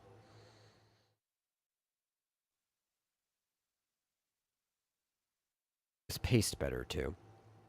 I have a feeling whoever wrote that story actually probably plotted out like an outline of the pages first before going into the paneling. It's hard to know without actually looking at the script or anything. But I do know the further back you go, the less likely comics were even scripted in the first place, or the looser scripts were. And sometimes people were just given like a rough idea of what was going to be on the page, and they would just go out to start paneling. It can work. I think it can work a lot better when you're a solo creator, like a writer and an artist. But definitely if you're working for a big publication and a team, it can lead to a lot of just lackluster storytelling because a person may not know what they're doing going into it. Maybe it'll work out, maybe it won't.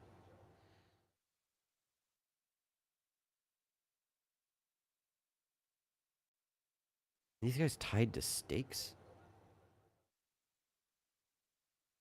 I'm trying to figure out what this cover here is. I see like smoke. Maybe they're being like burnt at the stake. Magic circus.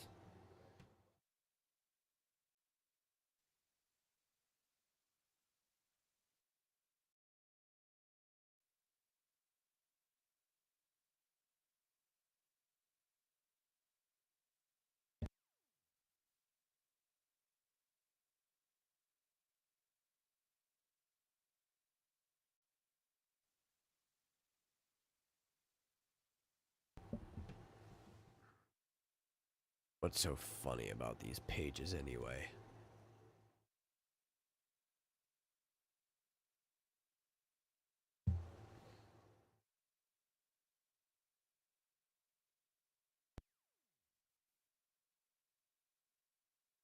How goes things? They just go on their own. I can't stop them. I've tried before, but everything just keeps going anyway. This is a cursed thing called time. Entropy, things just kind of like go in a direction from higher concentration of order to less concentration of order, which the inverse ends up to more chaos. It's just the nature of being.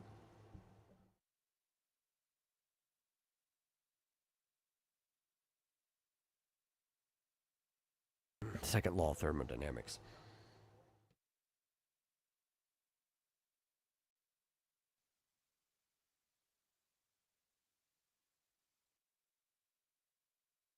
Though, I mean, I guess, if it didn't go that way, then there'd be nothing. There'd never be anything to go. It would have to be that way.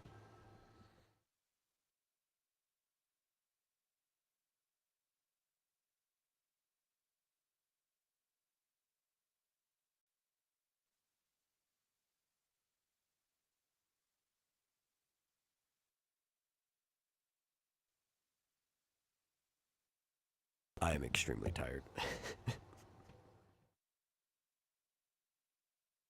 Oh, I've got other things I still need to do, but I feel like I could just pass out right now. Simple question, complicated answer. That's life. Everything's more complicated than it looks. Though usually even with the complicated things, there's like a simpler answer that would suffice. All right, and they how goes things metal, and then simple question, compound answer. Yeah, all right. So, anyways, all right. So we're gonna hit the last story here, and then, and for those who came in a little late, unfortunately, I had to cancel my show last night because we were having technical difficulties here at my house. So we're gonna actually be doing a double dose of this day in each history for yesterday and today. After this, so just a heads up for you guys. With that being said, as we're at the hour 49 mark, probably just be going just over 2 hours tonight. Let's get into the last story here. The Arrow is more into this story.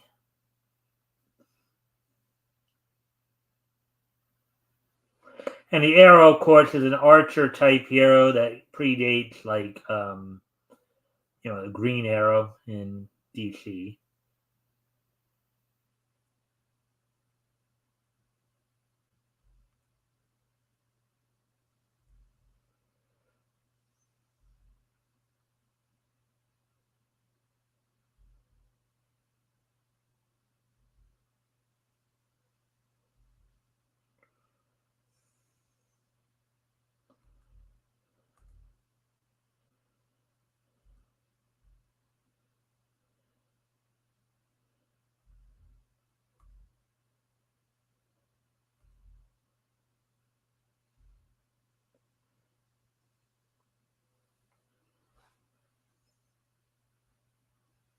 Now, you're talking about insensitive in the last story. I think a character named Redman is probably far more insensitive. Yeah.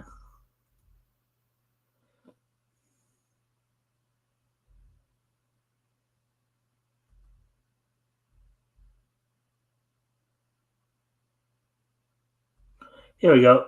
The Arrow.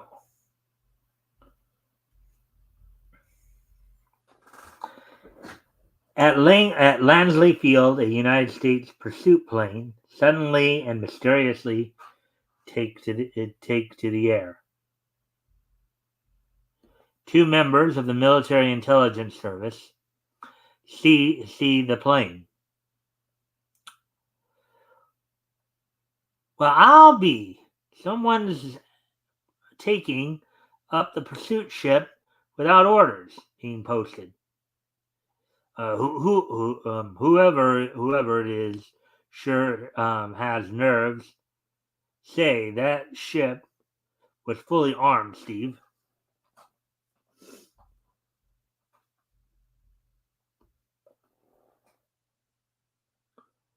Remember that case when the steel mill was blown up and all we could get out of the guy we caught was to the Squadron of Death? From the looks of this, it's the same outfit. You're right, but why? The Thompson Aircraft Company isn't far from here. Come on, there's a plane ready to take off. In a few minutes, the U.S. military intelligence men are roaring after the stolen pursuit plane.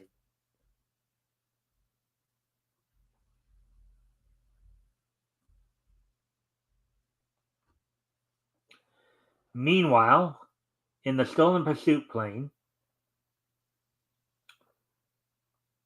we're being followed, but and they're gaining fast. Good. It must be those intelligence men. Slow up. I have a surprise for them. But those government men fly like devils. We haven't a chance against them in combat. Do as I say. The plane carrying the military intelligence men pulls up to the pursuit ship and signals it to turn back and land.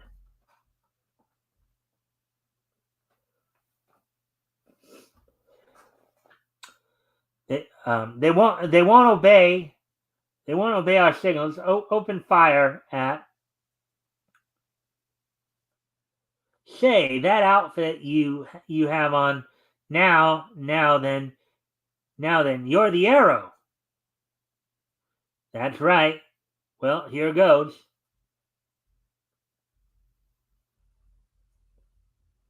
As the Arrow pulls the triggers of the machine guns, nothing happens. That, my friends, is the little surprise I had. I purposely left that ship running so you would take it. With those machine guns out of order, you are as good as dead.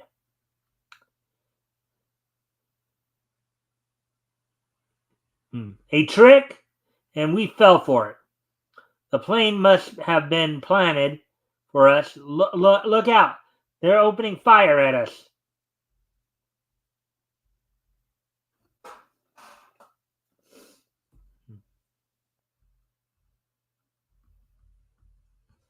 The plane carrying the military intelligence men dives sharply as machine gun bullets tear to their fuselage. Get up between them and the sun. Get up between them and the sun. They won't be able to see us. I should have taken closer aim. Now I cannot see them, but they can do me no harm. Michael, head for the Thompson aircraft plant.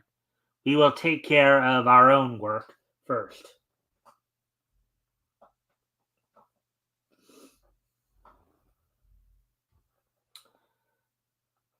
They're heading for the aircraft plant. We'll have to stop them, but how? Dive down below them. What are you going to do? You'll see. Okay, now shoot right now. Okay, now shoot right up under them. What do you think he's trying to pull here? I don't know. I think he's trying to get probably onto his plane, like in person. I guess we'll wait and see here. As the plane shoots up toward the stolen pursuit plane, the arrow leaps the landing gear. All right, so it sounds like you were right there then. Yeah, well, I mean, if you can't shoot him from afar, you're gonna have to get up and take him out with your hands. You'll have to take better aim than that. The arrow strikes the machine gun. It's ruined. It won't work anymore. The pilot raises his revolver and sends it crashing at the air. Yeah, that's classic, isn't it? Bad guy throws a gun trying to hurt somebody. Yeah, why not, shoot the guy? You've got a revolver. Well, but it's funny because that does seem to be a bit of a common theme, though, in some of these stories, where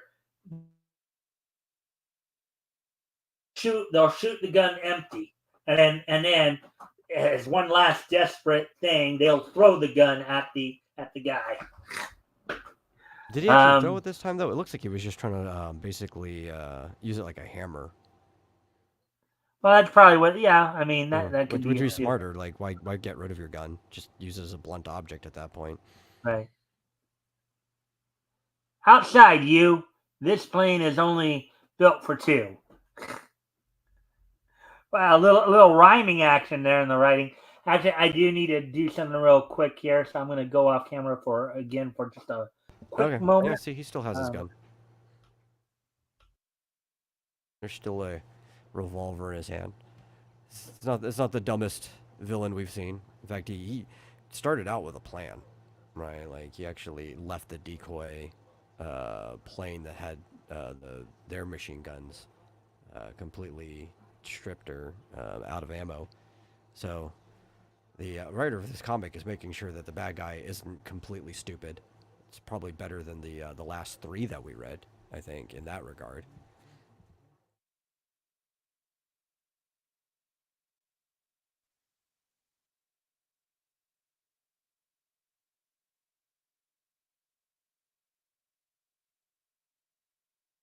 Though I think the last one we read, it was okay that the villain was stupid since he was an imposter. I don't blame him for that. I think the story was still better in general. But yeah, no, this guy doesn't seem stupid. Rick says, does the arrow team up with Bo? I don't know. Why don't you have Rick Arrow do that? He'll team up with somebody named Lucy Bo or something. I don't know. All right. So, anyways, had to turn on my light here because things are getting dim now. Now to take care of you. Not so fast, my friend.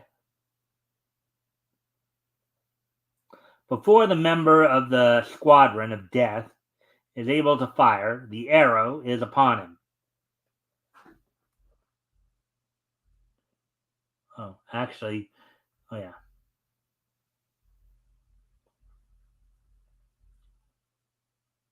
You'll have a tough job putting a bullet into me. Yes, but I am still able to burn the plane. We are directly above the aircraft plant.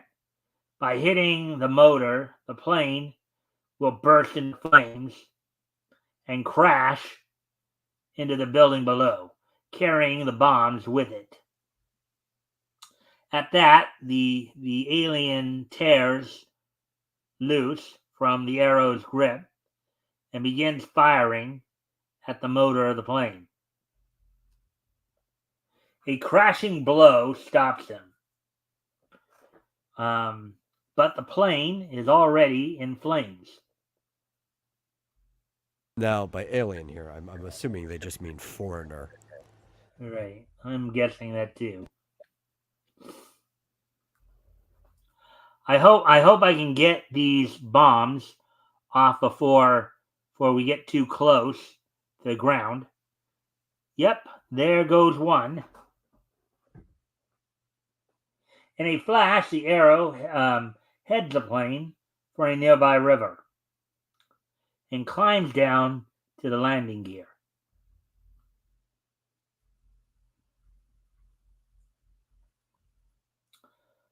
Bomb after bomb drops into the river in the deafening explosions as the arrow rips them loose from the burning plane. This last one is stuck and the plane is heading for the shore. I'll have to work fast. The arrow quickly drops from the plane. I'll have to make this a perfect shot and nothing else. The streaking arrow heads directly for the cap of the bomb. That's the end of the two members of the Squadron of Death, but I wonder how many are doing sabotage in America. Another episode of The Arrow will appear in the next issue. Now, the next issue that we do have a copy of is issue 42, the last issue. Like, this is one of the books that didn't have, like, every issue. They didn't have a copy of every issue, a scan of every issue, unfortunately. So, otherwise, I would have been reading more of these Arrow stories. So, what did you think of that one, Metal? Yeah, this one wasn't bad. Like I was saying, I think at least the villain wasn't stupid, which I think was a plus. Yeah. And everything they did made sense within the logic of the story itself. Like, it was pretty easy to predict that, oh, yeah, they can't shoot, so he's going to try to jump onto the other plane. And with these older planes, like, there was no retreating landing gear. Like, it was always out, so it'd have something that he could hop on. Like, yeah, no, it was all right. All right. So here's kind of a pretty final, action-packed. Yeah. So here's kind of a final bit of a questionnaire here. So from in your opinion, from best to worst, where would you rank these 4 stories? I would probably say Dean was probably the best. This was probably the second best. Then I would probably put Amon as the third, which leaves you to fill in the blanks for the fourth. Well, the Phantom Affair you feel was the worst of the stories. The weakest, yeah. Yeah. All right. So with that, then we're done with the features that we were going to go over tonight. But with that, I hope everybody enjoyed the stories that we covered tonight. They actually were okay stories. I mean, granted, in my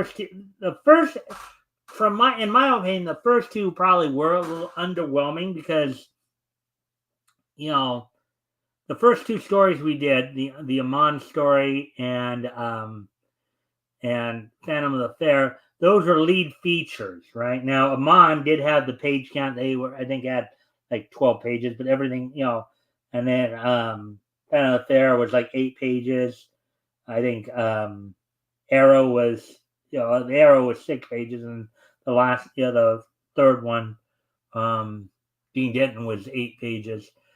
But for lead features, the 2 stories we read first, I personally felt were a little underwhelming just because, you know, again, particularly the Phantom of the Affair one, that was a little on the short side first off. For a lead feature, that was Again, underwhelming.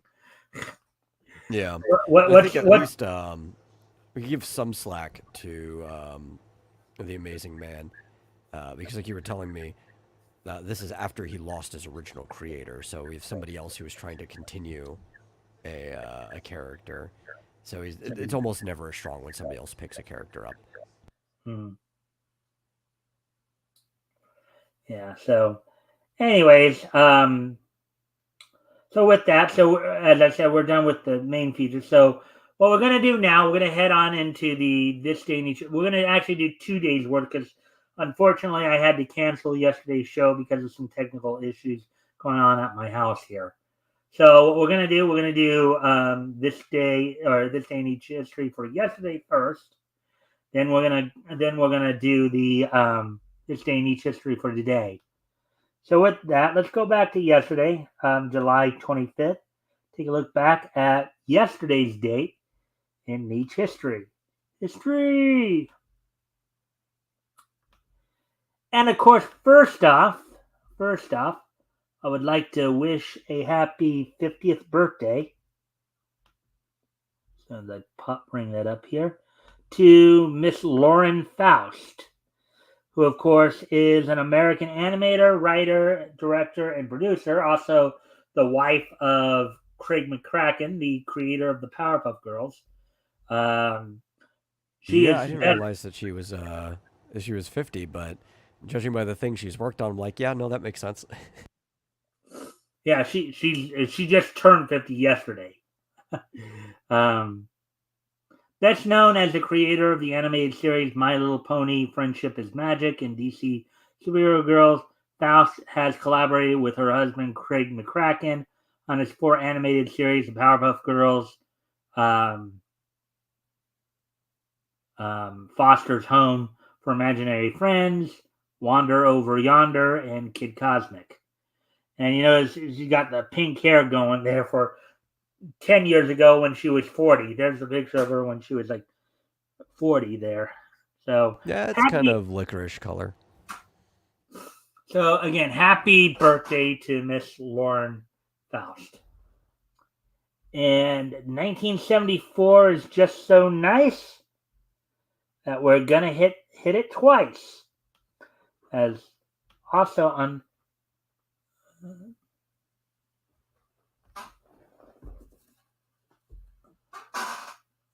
I guess it was coming from okay.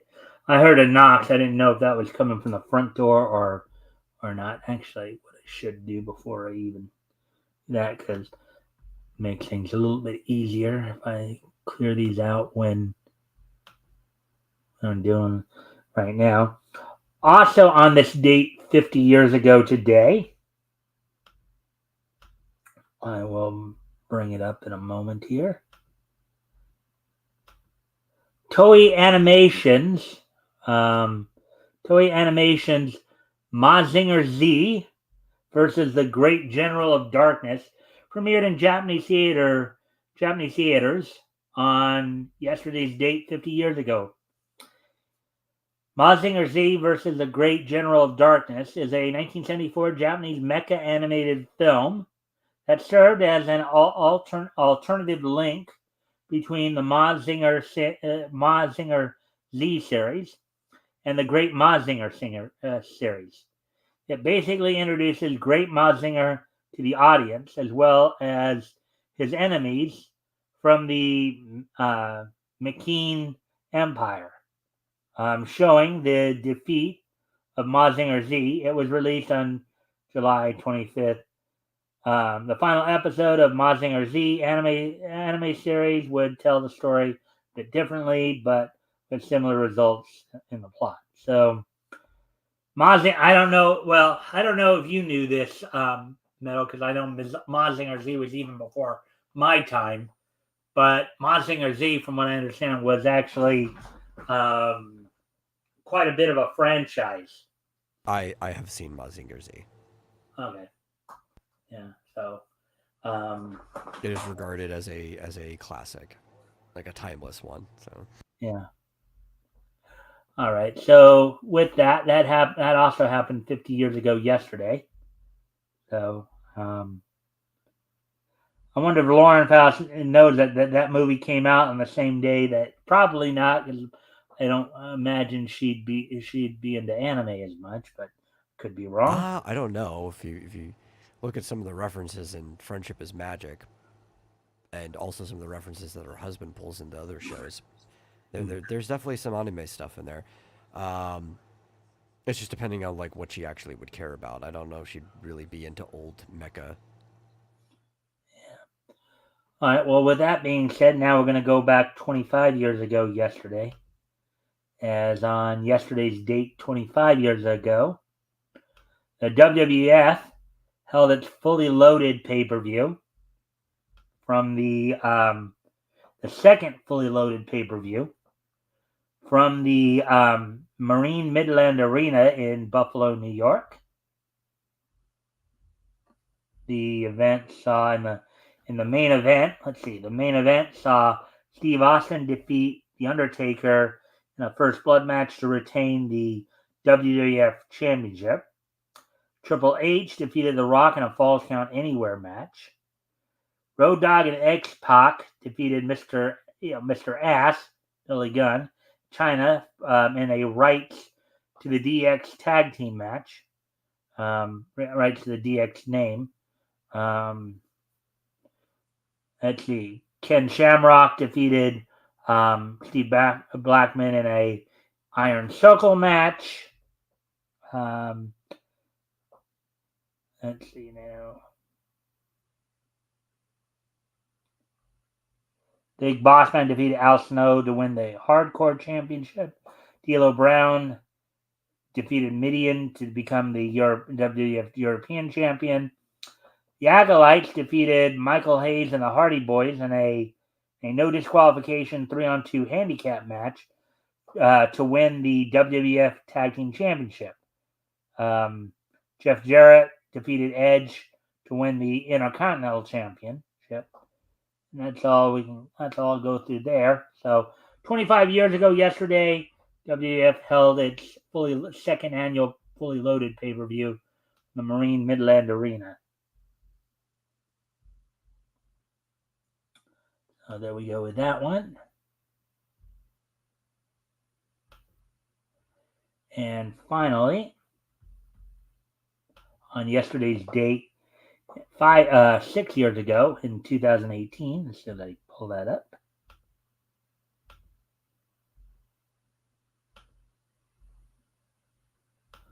On yesterday's date in 2018, the first issue of Justice League Dark went on sale on yesterday's date 5 years ago today. A story called The Last Age of Magic Chapter 1, written by James Tynion IV, with art by Alvaro Martinez Bueno, inked by Raul Fernandez, lettered by Rob Lee, and colored by Brad Anderson. So 6 years ago yesterday, the first issue of Justice League Dark went on sale on newsstands.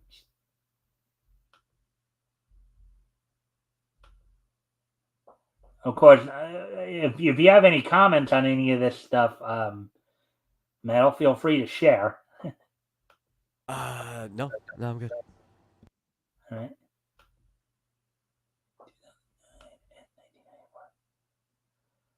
Alrighty then. So now moving on to today's date. First off, we head back to 1994, which was 30 years ago today. On this date, 30 years ago today, English actor Terry Scott passed away. He provided the voice of Penfold in the Danger Mouse cartoons. Passed away at the age of 67 from cancer.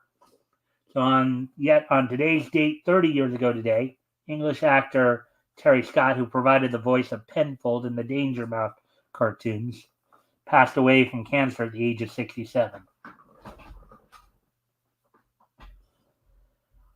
Getting ready to move on to the next piece in each history there.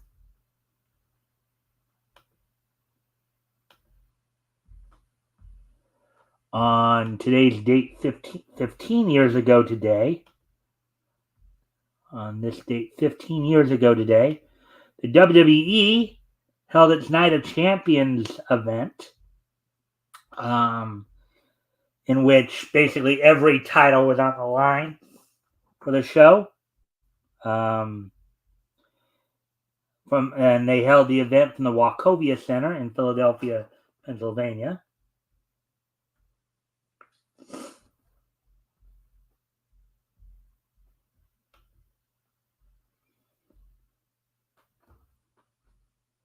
The main event saw Jeff Hardy defeat CM Punk to become the World Heavyweight Champion. Rey Mysterio retained the Intercontinental Champion over Dolph Ziggler. Dolph Ziggler, who under his real name of Nick Nemeth, just recently won the TNA World Championship this past Saturday at Slammiversary event. Mickie James defeated Maurice to become the Divas Champion. In a triple threat match, Randy Orton retained the WWE Championship over Triple H and John Cena. Michelle McCool retained the Women's Champion over Melina. Kofi Kingston outlasted 5 other men in a six-pack challenge match to retain the United States Championship. And of those men, of course, included Carlito, Primo Colon, MVP, Jack Swagger, and The Miz. Christian defeated Tommy Dreamer to become the ECW champion. Jericho of Chris Jericho and Big Show retained the Unified Tag Team Championships over the legacy deal of Ted DiBiase Jr. and Cody Rhodes. And then you had a dark match that opened up the show that had no titles on the line, as you had Crime Time, the late Shad Gaspard teaming with JTG, defeating the Hart Dynasty of Tyson Kidd and David Hart Smith. So there you go with that one. And finally, on this date, finally, the final piece on this date 5 years ago today, or no, I'm sorry, not 5 years, 1 year ago today, on this date 1 year ago today, on this date 1 year ago today, the 25th issue of Firepower from Image Comics went on sale on this date 1 year ago today. It's still from what I understand, still a current series. It's still running. It sold for $4.99. It was 48 pages. So 1 year ago today, the 25th issue of Firepower went on sale on this date. So with that, never heard of it. Yeah. Well, apparently it's still actually, according to at least from what I saw in there, I think it said it's still current, believe it or not. Let me pull up the series info. Yeah, it says, according to this, it started back in 2020. It was from Image Comics right there. It's still current, apparently, albeit on this site, the last time they had something for it on here was in August of last year. So may have been the second of the last. They just, again, I know that I think the guy who originally started this website passed away, Mike Reynolds. So I think the new people just haven't gone around to updating some of the information there. But I don't even know if that book still would be around. But it ran for like 26 issues, at least up through August of 2023. So it did have a bit of a run there. Even if you hadn't heard, I hadn't heard of it before I, saw that. So, all right. So, with that, well, before we go, of course, one last thing, I want to give Metal a chance to do an outro if you'd like. So, Metal, the stage is yours. Oh no, it's just people go over to X Dynamis Chaos and read some stuff. That's really all I got. All right. So with that, I thank everybody. All right. So with that, I thank everybody for being here. I hope to see everybody back here on Sunday.